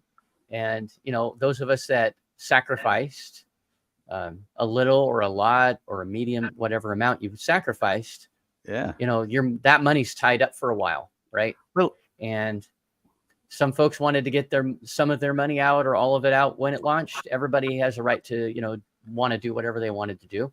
I personally, I didn't want to dump my bag. I wanted to get out about 20% when it launched. That was my plan. There were some fun things that I wanted to do with that money, but I wanted to keep 80% in there because I wanted it to keep rebasing and, and then just take the interest, if you will, after, monthly. But, I wanted to get like 20% out, take care of some things. Am I going to be able to pay my bills? If I never got a dime back from this blockchain and this investment, I'm fine. I can pay my bills tomorrow. It doesn't. None of this depends on that, which is the way that it should be. And hopefully, there's nobody out there right now that's listening that is in that position where you put all your eggs in that basket, and I hope there's nobody that is in that position. And if you are, it's my hope, and I think everybody up here, obviously, we all want this thing to succeed. I kind of look at it this way. I like metaphors. I have a picture in my mind of Nick being Nick and walking into this crap storm and saying, "Oh my God." And like picture a big freaking warehouse that just has all kinds of crap piled up to the ceiling. And he needs to get this also. You by yourself need to get this. Well, okay, you have your team. He has his team. He and his team have to sort out this immense amount of garbage to get to the diamonds at the, that are hidden. And you have to do one, pull things out, get a schedule, get a plan. And, it's not going to be fast enough for all of us. I wish it was yesterday, but I guess, I'm rambling on, but I think you guys all get what I'm trying to get at. I think that I think there's some. We have a couple of comments that I think that I feel very. I kind of feel this way. I'm not saying that I'm moving away from the Vulcan blockchain and all that kind of stuff. There is so much stuff going on, and the information is coming from Nick, and I'm hoping that everything is good and everything works out. I really do. But first comment here is just it in the back of my mind. I don't know, but what Shadow X is saying here, I can kind of feel that. So I'm just concerned about certain things, and I just was hoping that they would be resolved by now. But then Teddy One brings up this is that I've noticed that more and more with me that I have gotten excited about Cosmic Force. I'm excited about F3 Warriors, the NFTs that Fowler's doing. I'm getting so much more excited about like branching out in other areas that it's not that I'm done with Vulcan or what it's going to be, but I'm just like, there's so many questions. I just don't really want to deal with it right now. I just want come out, tell me what's going on, give me the facts, and because it's one of those things. It's like Chris, they could put out something tomorrow, and I'd be like, oh my god, I'm excited. And then or later today, and I'd be like, oh no. Yeah, Chris. Like you think what now is the unique part about the Vulcan blockchain? What's the unique part? Well, I think that if it turns into some type of creator's blockchain, but I think that's a good move. Yeah, that would be pretty exciting and pretty fun. But what kind of utility is that? I mean, is it going to be? But at the same time, I can see Nick's vision, but I can also I just have this problem where I feel is that I'm not saying Nick's wrong. I'm just saying there seems to be a lot of things going on behind the scenes that we don't know about. And I'm not saying that Nick's plan is bad. I'm just saying that I wish we just knew everything, like just everything. We knew everything and we're good, but I don't see any flaws with Nick's plan or anything. I think it's really great how he interacts and they go back and forth and stuff. But it's one of those things that I just don't trust anybody 100% all the time. And I'd like to see maybe a few things that aren't positive, maybe like, oh, okay, I see that. But just when it's always positive, I kind of feel like I'm missing something, but who knows? No, I agree. I don't have 100% trust right now, but they're building trust in me based on what I'm seeing. So I'm kind of this mind. Yeah. So far, so good. If that's, and I think that kind of echoes what you're feeling too, for the most part, Chris. I'm not. Hey, this thing is going to be over the moon and everything. That's in the rearview mirror right now. It just needs to launch, and then hopefully, slowly but surely, it'll start, rising, and we'll have Teddy some One is success. speaking facts, because I'll tell you right now that the whole thing I talked about, everything I was talking about comes back to one thing. If this was to happen, I think I'd be like, oh, okay, I'm fine. But he says, I feel once we become a corporation, things will move and powers will shift. And I think that, that is probably the most profound statement of today, other than the fact that he's waiting for, he's excited about Vulcan blockchain. Or cosmic blockchain. But it is true. I mean, I think that would be like, whoa, okay. Now we have something tangible, but we'll see. So I'll tell you where we are with things, because in the beginning we're same as everybody else. We're private investors in Vulcan. We sacrificed, or we did everything like that, and then because of Cosmic Force, we're going to be releasing the game lock, stock, and barrel on Vulcan. So we don't really do anything, and then we think, oh right, it's going to take longer and longer for Vulcan to launch. So we decide, all right, we're going to launch first on Binance, and then also the actual token, the Cosmic Force token. We decide, right, well, we're going to start raising the funds for Cosmic Force token, and we're going to launch that on Vulcan, with liquidity on Vulcan. And so along the line, Uxie is announced and Uxie sacrifice happens, and it's like, okay, right, with a chance now to get some Uxie token, which can help with liquidity. And we're just thankful that it was a decision, let's just do some like a private investment on Uxie. We didn't use any Cosmic Force funds for doing that, and I'm really glad we didn't, because we could have gone, right, let's use 50% of what we've got, let's put it in there, and let's really build up the liquidity that's going to happen. And so we're glad that we didn't. And so what it's been for us, and it's same for every investor, it's a completely moving target. It moves and moves and moves and moves, and what we need now is some stability that what is said happens, and we know that it's not a moving target, and then you can go outside and enjoy the sunshine and have an ice cream, because things are happening, and they're happening in the way that they're planned as well, And then once we know what's happening, if Vulcan, whatever it's called, is a creative space, and it's got room for companies and businesses like F3 Warriors, because I want to hear more on this show about F3 Warriors, by the way, But if it is a creative space for the NFTs, for music, for art, then I think, yeah, that's great, because now there's a target. We know what we're aiming for, and we know how it's going to be branded, everything around it, and this is like how we work with Cosmic Force. We know what our brand is. We know what we know what we're doing. We hopefully know what we're doing, but we're building up a brand, and we're building up the investors that first of all are the investors that are into crypto, but also into gaming.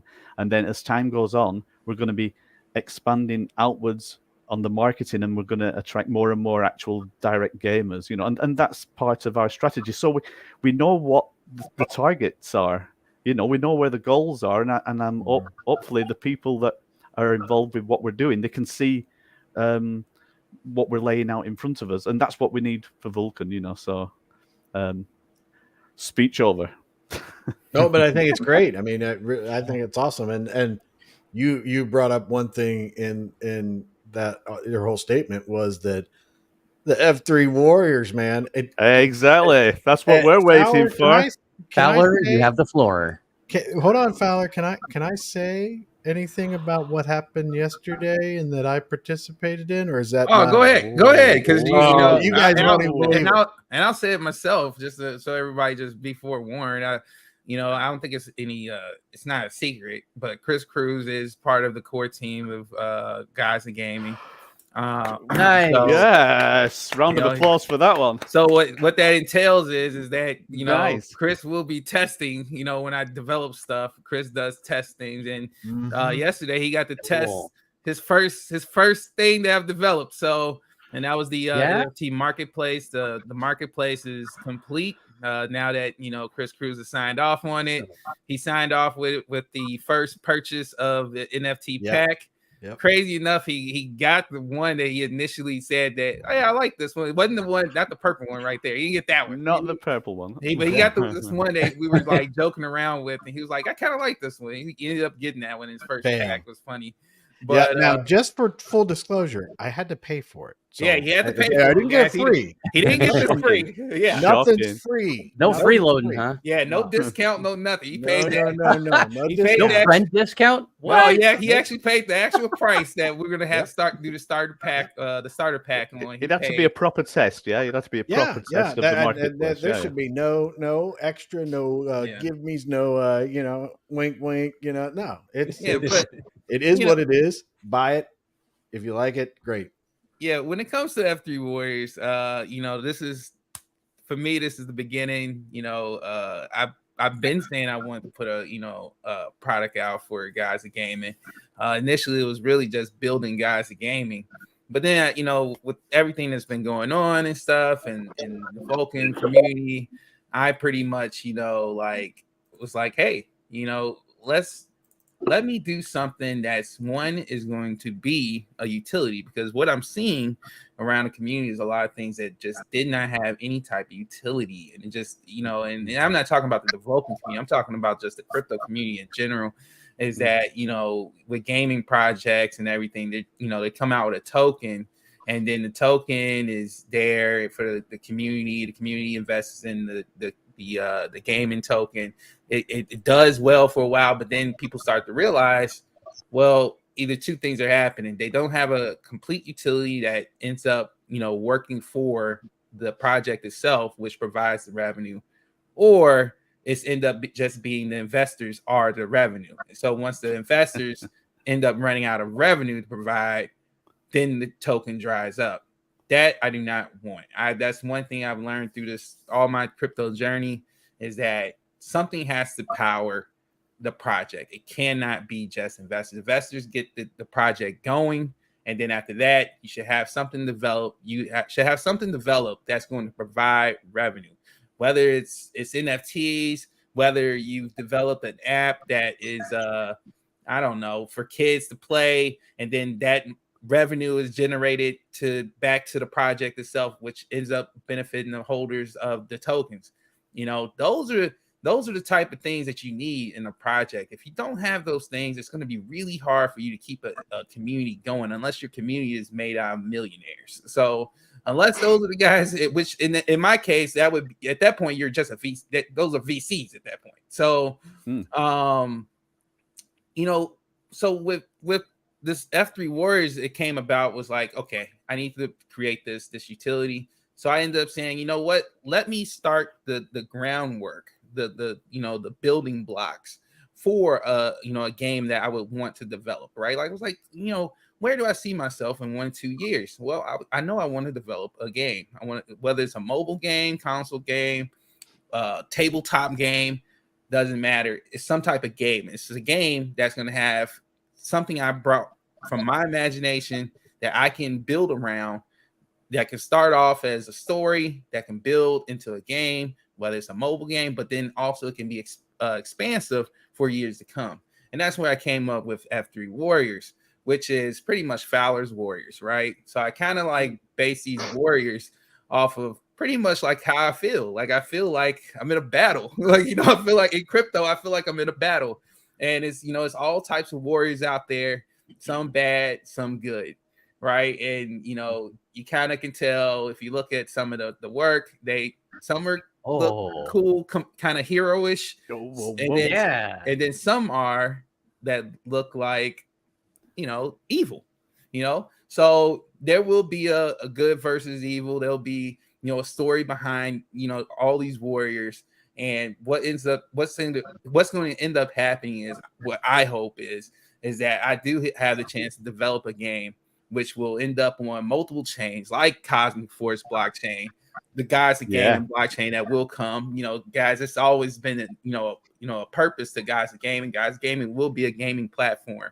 So Gaza Gaming will, F3 Warriors will be something that will be not exclusively just on Gaza Gaming, but it will be built upon Gaza Gaming. And that's going to be its first utility, and then there will be more utilities to come, because there's more different collections of NFTs, which are like the Gaza Gaming gods. So we're talking the Zeuses, the Hades, those things will be coming, and those will have their own portion or part in another game, or potentially you might see those NFTs kind of find their way floating into F3 Warriors. And these characters from these NFTs can also find their ways in other partnerships, like with Cosmic Force. You never know. You see some F3 Warriors running around on some planet or in Cosmic Force.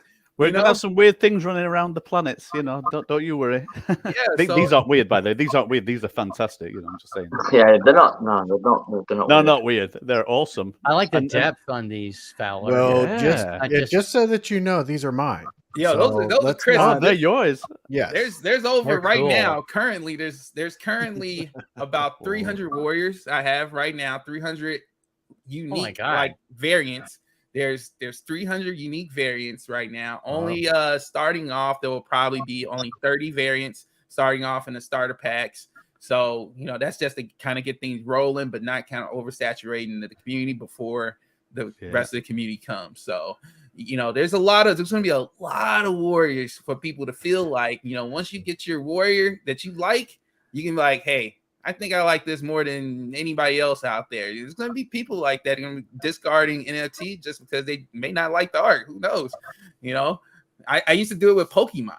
Pokemon, I was like, I don't like this Pokemon. I don't even like what's it, Snorlax? But there's somebody out there that would love a Snorlax, right? Like, and they'll trade you that Snorlax card.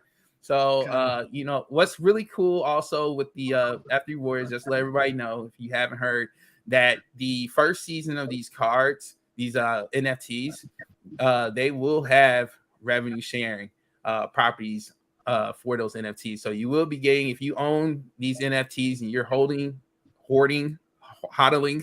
these NFTs, you can stack up on revenue share with these NFTs as well, which will be airdropped after 30 days.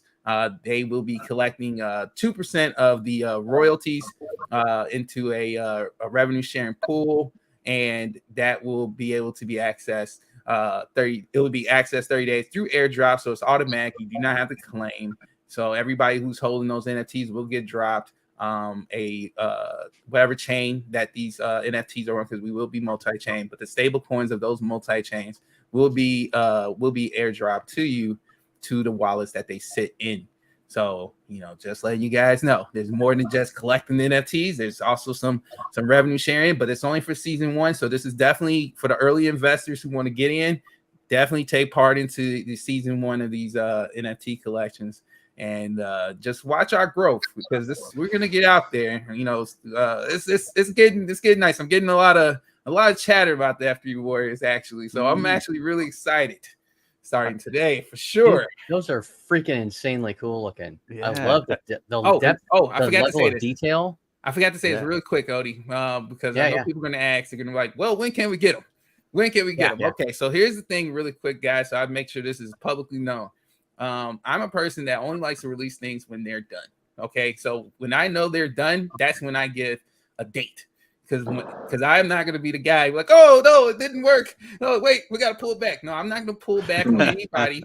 I want you guys when I give you a date, you be ready for that date. Know that things are going to hit that date. The only way I'm not going to be able to release something is literally the network itself has an issue, which I cannot control.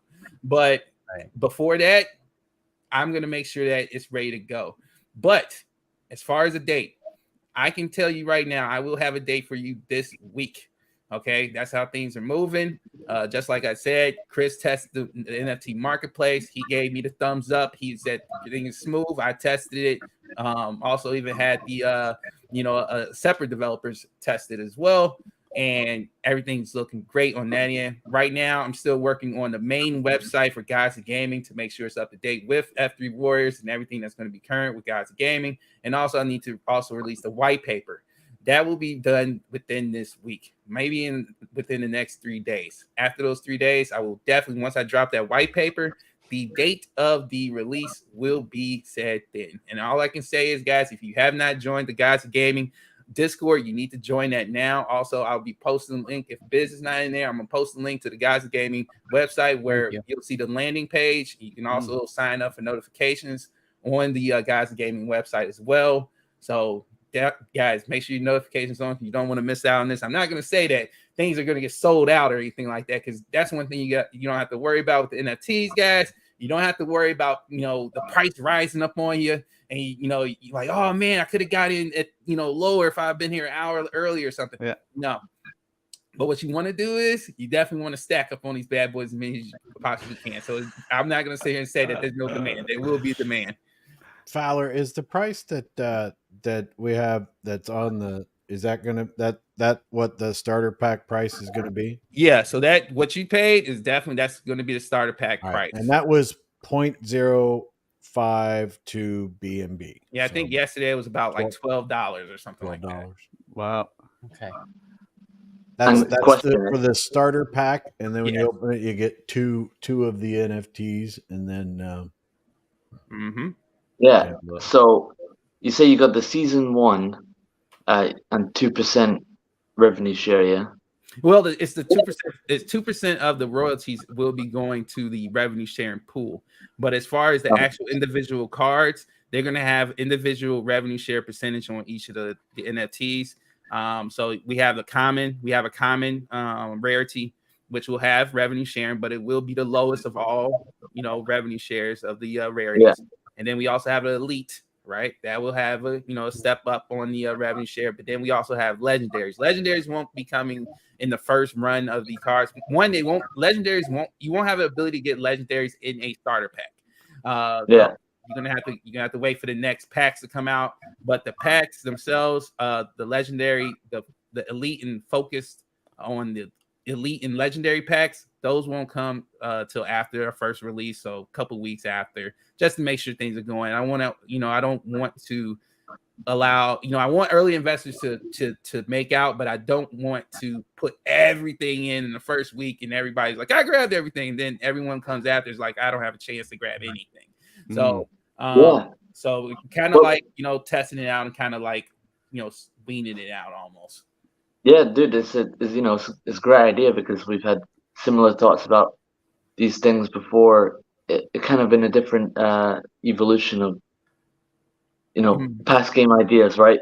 With this packs of stuff, because you're not quite sure which one you're gonna get, right? So that was interesting. I think it's exciting. It's exciting. And with the percentage that you get on the level that you get, is that perpetual, or will there be a time limit on that?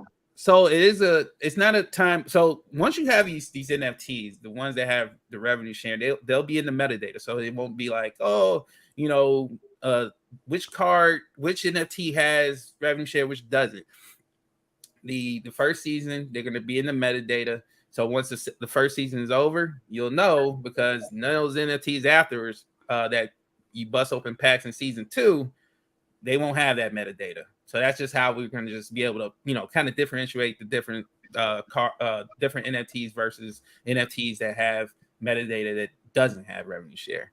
But as far as as far as the changing of the revenue share, it's pretty much going to be static. It's going to be static. It's not going to change. It's going to be across the board. We're not once season 1 is over and the revenue share is pulled from all cards, that doesn't mean that we're done doing revenue share at that point. We're not.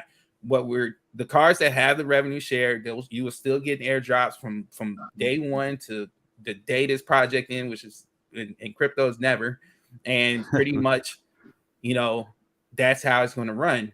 But that won't mean that after season 1 we won't have NFTs that won't be able to get in that revenue share. It's just going to be a totally different card. We have these and it's funny, I'm glad I can announce this, but we're going to have minor cards. So actual, like if you see F3 minor, so if you look at these guys, they look like warriors. So there's a F3 minor, the guys look like miners. So cool. And that's those NFTs will have revenue sharing. They're literally going to be pretty much just revenue share. That's it. So, but I'm not going to say they're going to be cheap. Okay. But they're going to be, they're pretty much going to be there for people who want to, up their game in the revenue share. This will be the way to do it. Now, will they be in packs? The ASICs, aren't they? Yeah, they're going to be. They're going to be in packs. But I'll tell you one thing: they're going to be rarer than the legendaries. So so if you're trying to open up packs for them, if you get one, that is literally, you was lucky. You're one of the lucky ones, right? So, but there will be opportunities to get the miners, but they'll be more or less for fundraising purposes to get develop more things into the future. Now you're talking my kind of turkey, miners. I like the industrial side of stuff. That's kind of what I gravitate. And also, I also want to throw this out here. There will be a burn mechanism for F3 warriors. So imagine, right? Because there's going to be a whole bunch of duplicate cards out there, right? So you can't burn these guys. Look at them. Yeah. You can't burn them. You don't want to burn them, but we might have to burn them. And what ends up happening, we'll have the dupes. a mechanism there for a burning, evolution burning. So you'll be able to evolve your cards into, let's just say there's a legendary for the month that, you know, we say, hey, we're going to do this legendary card. You can only get this legendary card if you burn XYZ NFT. Okay. So you have to have XYZ NFT to get this legendary NFT. And it's only going to be, that's the only way you can get it, is if you burn them. And so when you say XYZ, do you mean like 3 other?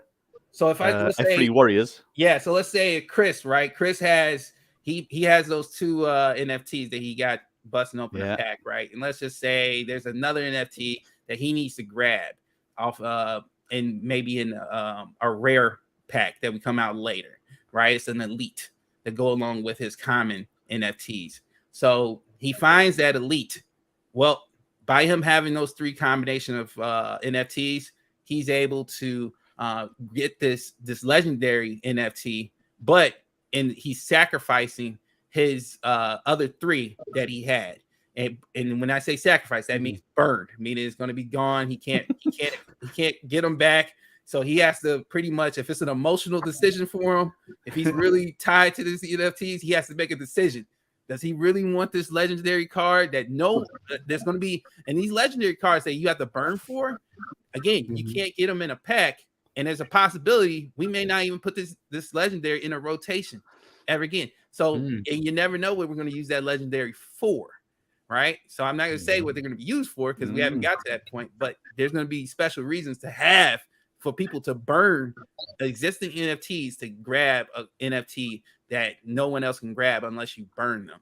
So wow. What you're saying, Fowler, is you should buy a mass quantity of all of them just in case you might need them for something later on. So yeah, I see the duplicates. That's what I was saying. The duplicates, you can trade them. You can burn your doppelganger, But you also, the people who have duplicates, I'm giving you a reason why to trade them, because people are going to want to burn these duplicates at some point. Now, then that gives value to even just common cards, because if you need a lot of these common cards to equate to this one legendary card for you to burn all these commons or commons and elites to actually get this legendary, that's going to bring a lot of value to people who have been collecting a lot of duplicates or common NFTs. Wow. I mean, I was going to say earlier when you're calling it season 1 and season 2, I'm looking forward to the Netflix series of these guys running around and saving the world and all that. You never know, man. It could end up a cartoon or something. You never know. They remind me of that Guardians of the Galaxy character Groot, but with armor on. Yeah. Well, little baby Groot. Yeah. I am F3. I do think, is it just me? But I think Fowler, he really does enjoy saying the word burn. Oh yeah, I like the actual idea of getting rid of supply and making more demand, and it's not necessarily done artificially by a project owner. I don't want to control the supply. I want the community to control the supply. So if you guys like these legendaries, burn up those, what's qualified to the requirements to attain legendaries that will be, I would say, super rare. And it's not going to be, just some small amount. It'll be a decent amount of common cards that would need to be burned up in order for you to acquire, these legendary NFTs. So, I'm all about gamification. I'm definitely all about gamification, and I'm always looking to find a way to make not just me, but everyone profitable. And it's all about with NFTs. It's about making things valuable. And these NFTs, that's what you have to do. You have to give them value. And I believe that burning mechanisms and also giving the purpose to the NFTs will make that value.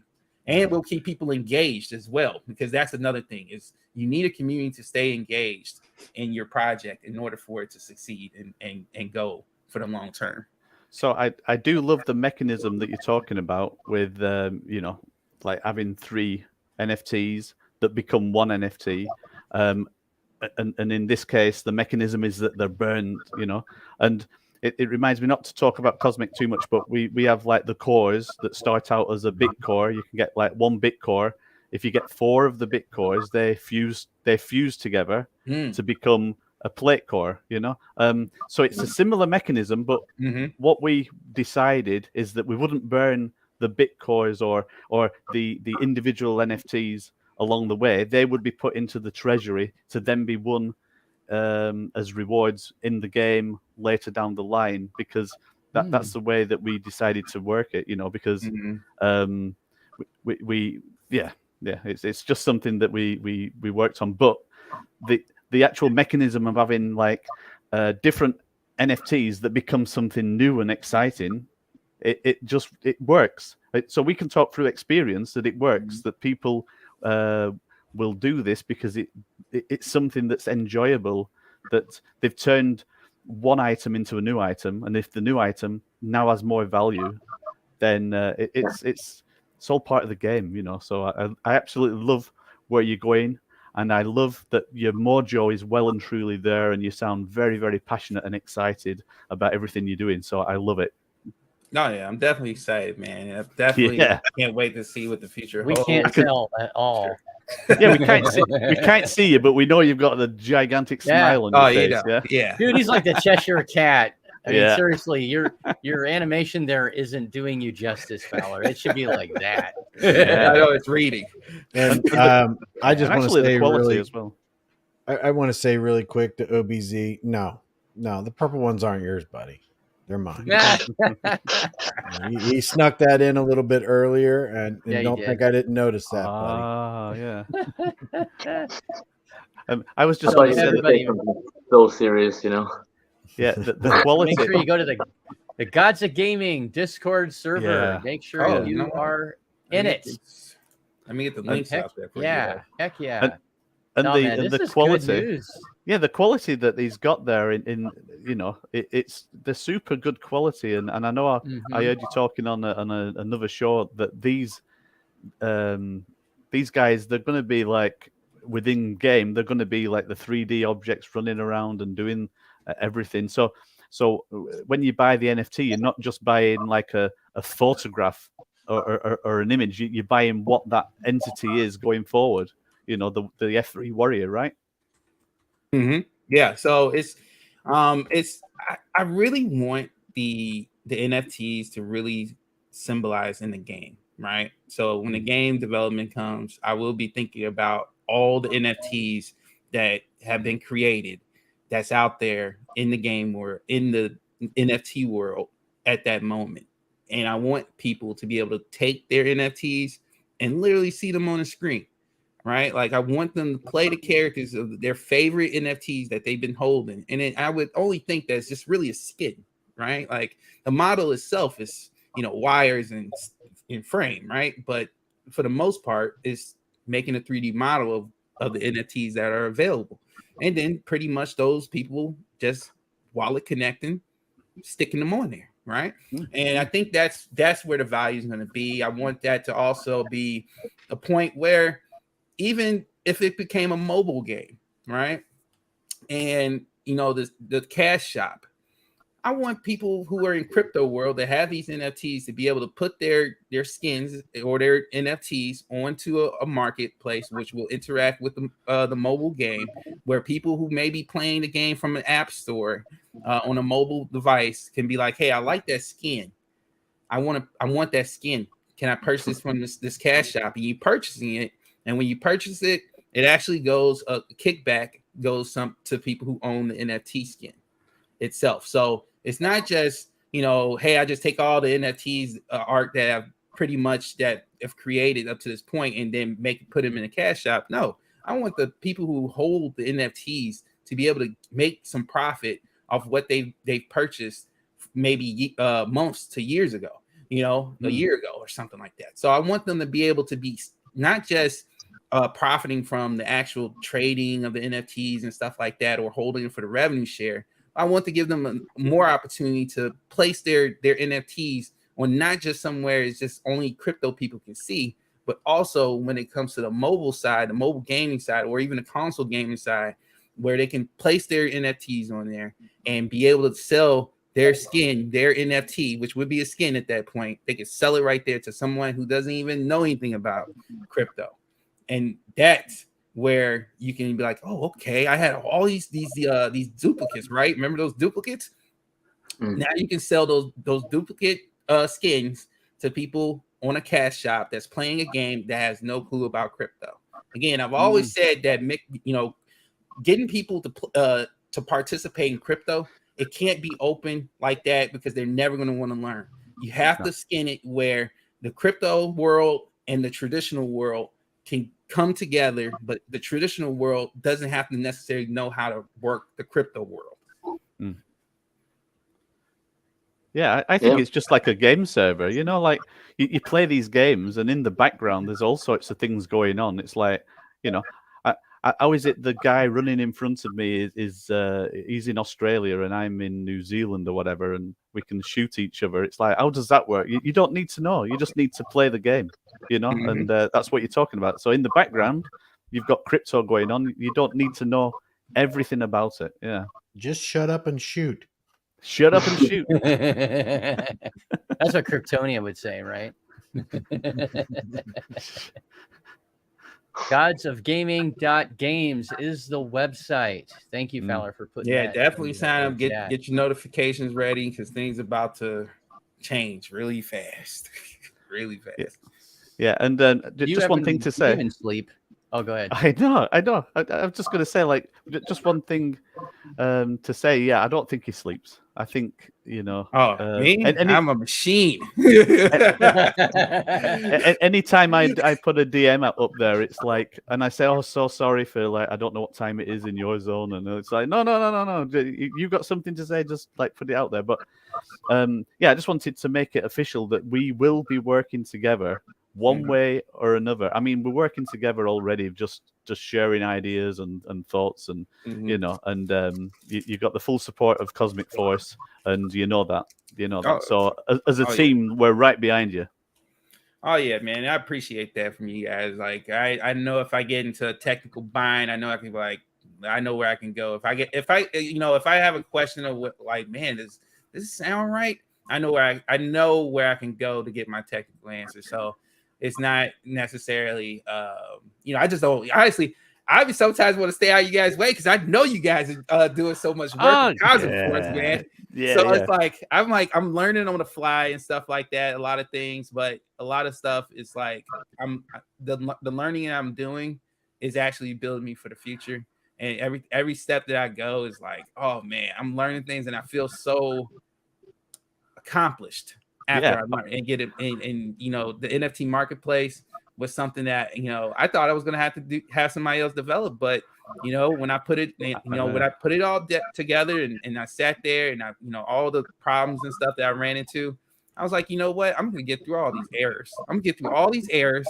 And I did, I got through all the code. I made sure I did all of it. And I was like, you know what, at the end of it, I felt fantastic. I felt amazing. And Chris has been hearing me for this whole week. He's like, Fowler, shut up. I was like, man, don't you need to go to bed or something? Oh, man, 3 in the morning. I'm like, Chris.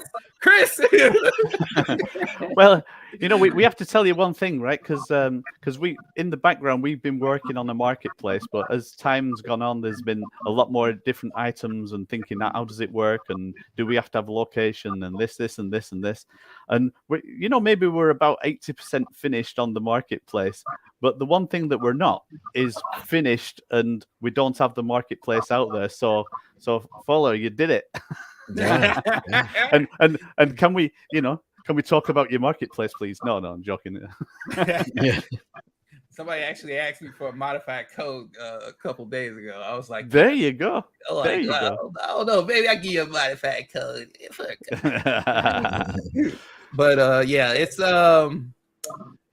definitely been it's been an adventure for me. Like a lot of people always say, when your Discord is quiet, like I like it quiet, because I don't have to keep flipping back and forth saying, hey, answer.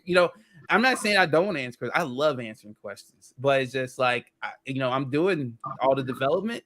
The person you're dealing with, when you're dealing with Fowler, that is the person who's doing most of this development starting off. You know, I'm not gonna say I'm gonna always be doing the development, but I am definitely putting in the work behind the screen for sure. And I can't wait to see when it pays off for you, man. Oh man, it is going to be so amazing. The day I No, can just, dude, I'm the day I excited. can be like Greek, man, where I can just like go to like Florida and just be sitting and doing my videos and stuff with a beach in the back. Man, I can't wait for that day, man. I'm like, oh, Flipping some steaks. Well, as far as No, I'm I- concerned, you're done, Fowler. I got my NFTs, bud. I'm good. oh no. You know why Greek had to drop? His phone overheated because it's Right. so hot outside. That's He what he was said. He balancing said I it. had to go. My phone overheated. He was balancing it above his barbecue, though. You know, Yeah, I know, right? rookie mistake. Yeah. Yeah.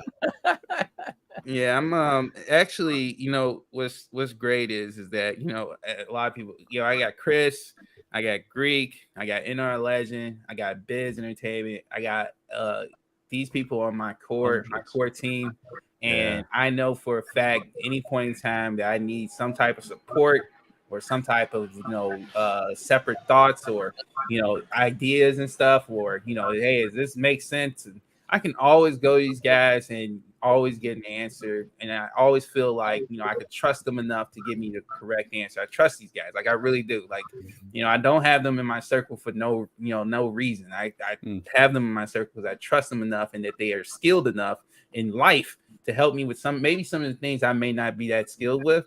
You know, a lot of the business stuff, you know, I talk to Chris about, you know, I can ask him questions. He'll be like, oh, this would make sense. And I'm like, man, that's great. Cause I'm, you know, I have no clue about that because I've never really had that in my life. But, you know, and that's great to have. That's what you want a team. Now, if, you know, skill wise, I do it myself because I feel comfortable enough to, you know, make sure, you know, it's 100%.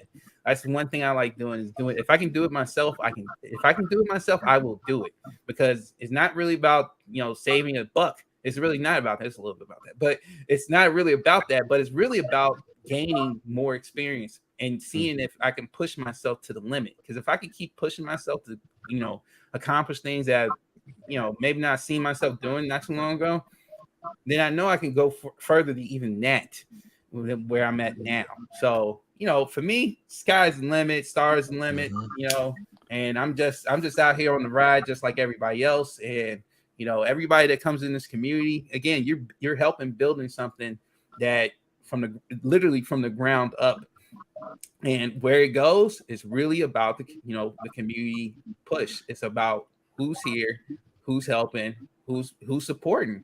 And, you know, and I'm going to be out there. Chris knows I'm out here on X Spaces and stuff, you know, I'm going to, you know, start talking to more people and people are going to start seeing this stuff, man. And, you know, and I'm getting a lot of messages from people. Oh yeah. That are like really they've seen some of these tweets and they're like kind of blown away. And I'm like, you know, it's about to get kind of interesting. I'm like, you need to talk to Fowler. That's Fowler stuff, man. I'm just the guy that gets I have the fun part. I get to look at all these different things and then get my NFTs rolling so nobody else can have them.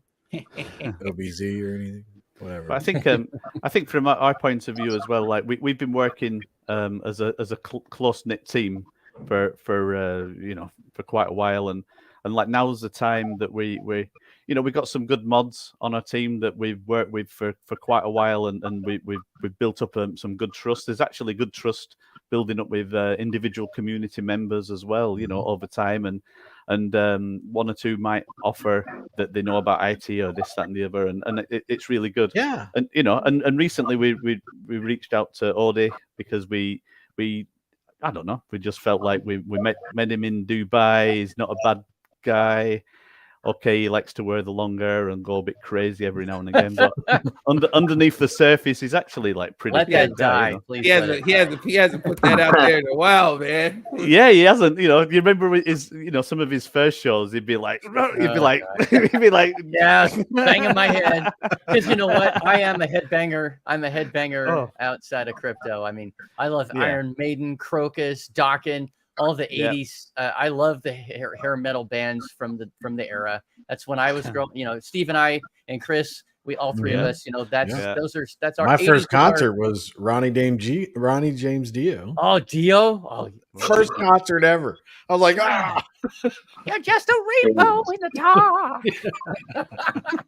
Oh like, man, this is how I didn't even know concerts who go? This Dio is was awesome. until he went out on his own. When he left, what was it, Sabbath? Yeah, he left. Yeah. He was in Sabbath, Oh, he's a right? And Sabbath then- guy, right? Yeah. yeah, I forgot about that, and I didn't know, and then I was like, who is this freaking Dio? The artwork on Oh, his I know. albums is legendary. I mean, these days the youth don't understand what you're missing out on from the 70s, the 80s. The artwork on albums. Sometimes I Yeah. wouldn't even know a group. I'd be going through the record store, you know, going, nope, got it.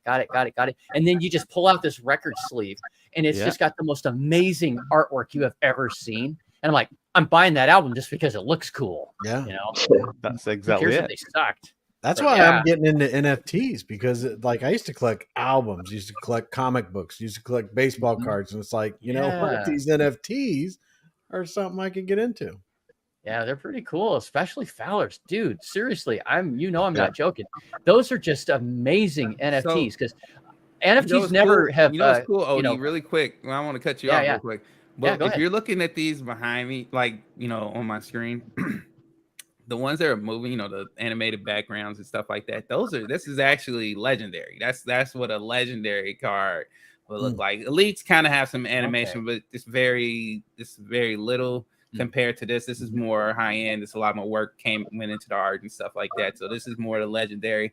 We plan on having a higher tier than that at some point, but right now these are what the legendary is going to look like. They're going to be nice. Dude, and they're animated. bitching.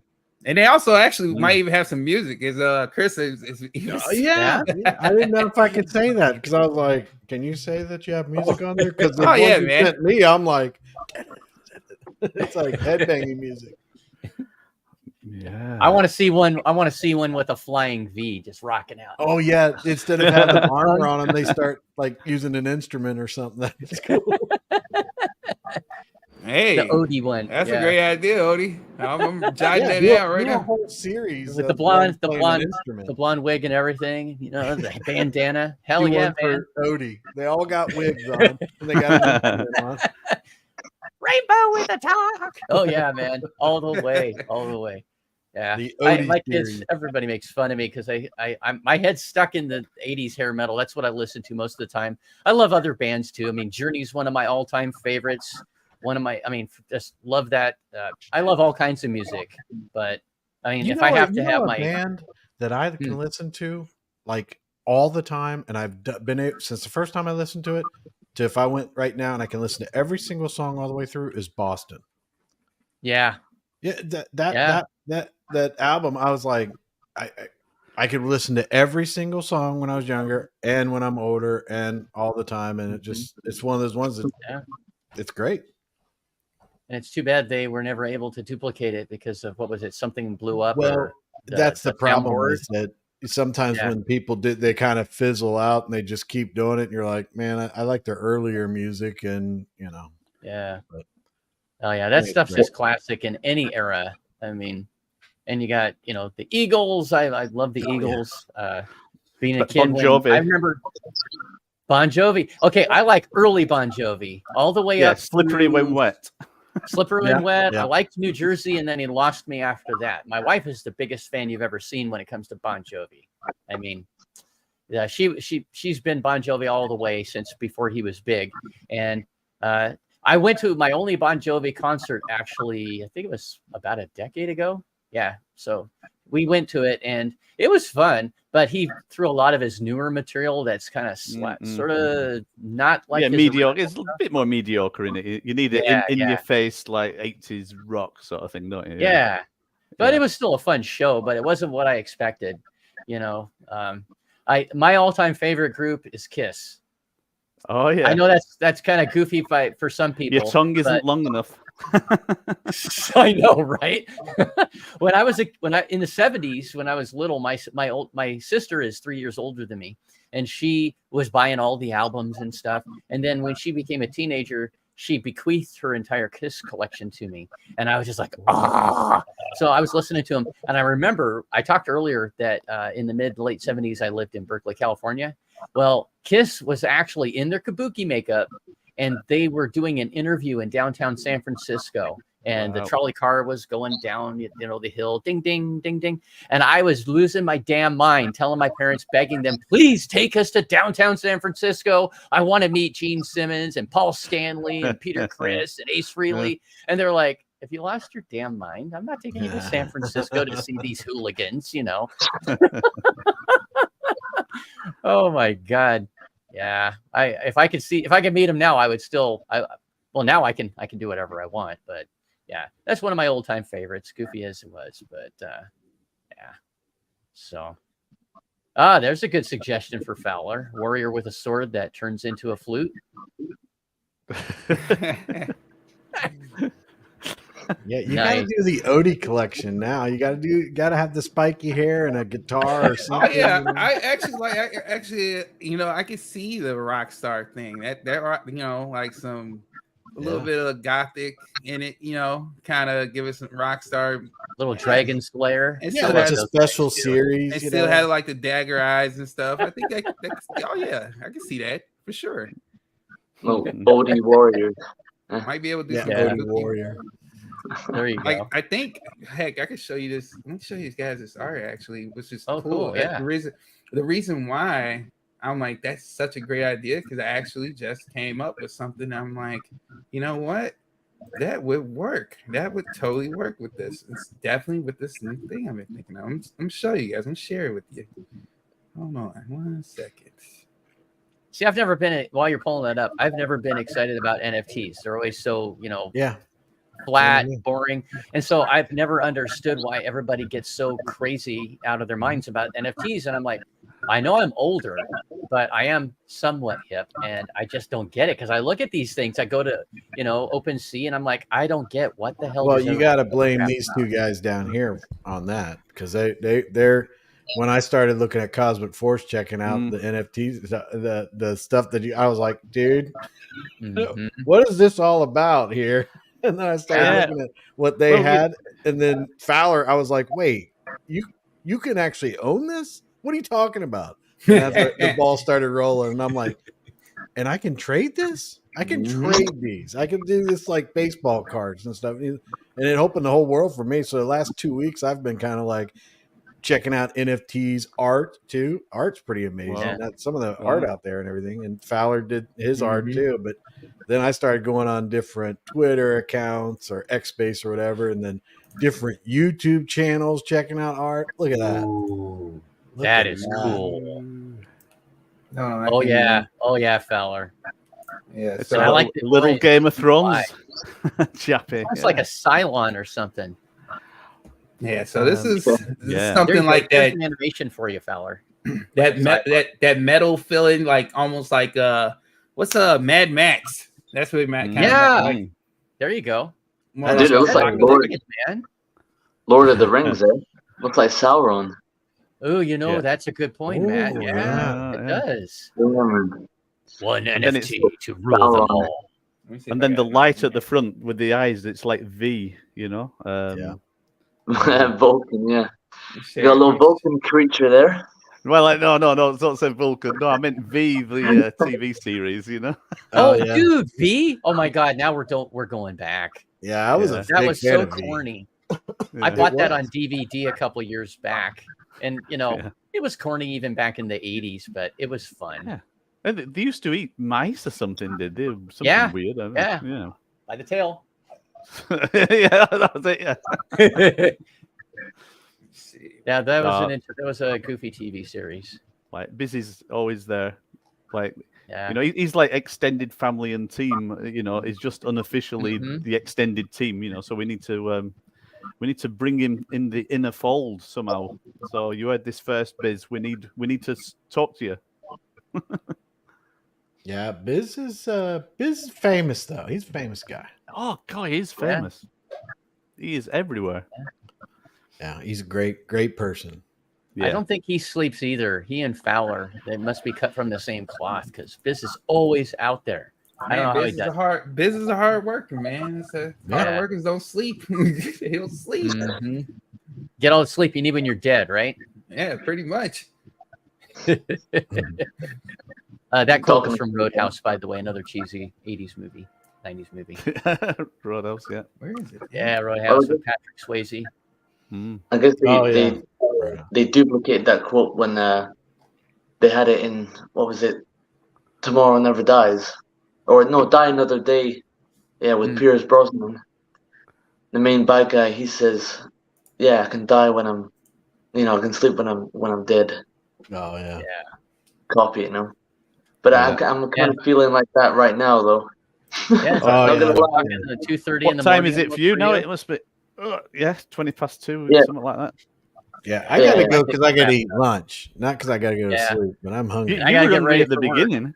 You were hungry at the beginning, Chris. Were you not? It's like, I was sitting there all the you whole time. I was like, oh, it's when Greek Didn't was help doing the with Greek steaks. flipping the I know steaks. it made it worse. All right. Oh, dude, Look at that. you're just making me lick my chops, man. I like the level of detail of the one on the right with the sword and the shading and everything, dude. Well, that You would have be to like just a. make them cute. Oh yeah, look at that is a sword. Yeah, look at that. Oh, is Yeah. it a sword or a pole arm?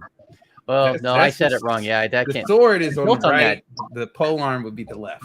Okay, yeah, Oh, yeah, I okay. see it. I see it now. Oh yeah. So When that is does a it not pole. become a sword though? Like when the hilt gets to a certain length? Is that Yeah, what you can is there see like it goes back behind his leg. On the one Yeah, on yeah. the left. Yeah. Interesting. Oh, it's Excellent. cool. You get one Yeah. with a mace, cat nine tails, man. You could go on forever. Yeah. Yeah, these are And- wicked. I And really man, like this is not even 0.5% what's out there. it. This is the tip of the iceberg. You're just like whetting the appetite, aren't you? You know, you're just like, this is just the starter. This is like just the poppadoms before even the main curry that you could have, eh? So Valor's just a tease. oh, I'm talking about Tyler, food now. I think you might have a little bit of a rebellion going on here. You got some guy in the comments that's like, Mm. I don't know. He's like, give me one. He's not asking to say, give it to me. Give me one now. Mm. That's direct. Oh, it was a little cheese, but I still like it. I'll watch Roadhouse every couple of years. It was Yeah. a fun movie, and I Yeah. like the martial arts because I taught martial arts for a long time, so I like anything with that in it too. And I like Patrick Swayze. Almost every movie he ever made and everything he did. I thought he was just a real good guy. And, I even liked Ghost, and that's Yeah. a sappy, sad movie, and I still liked that movie. yeah. Yeah.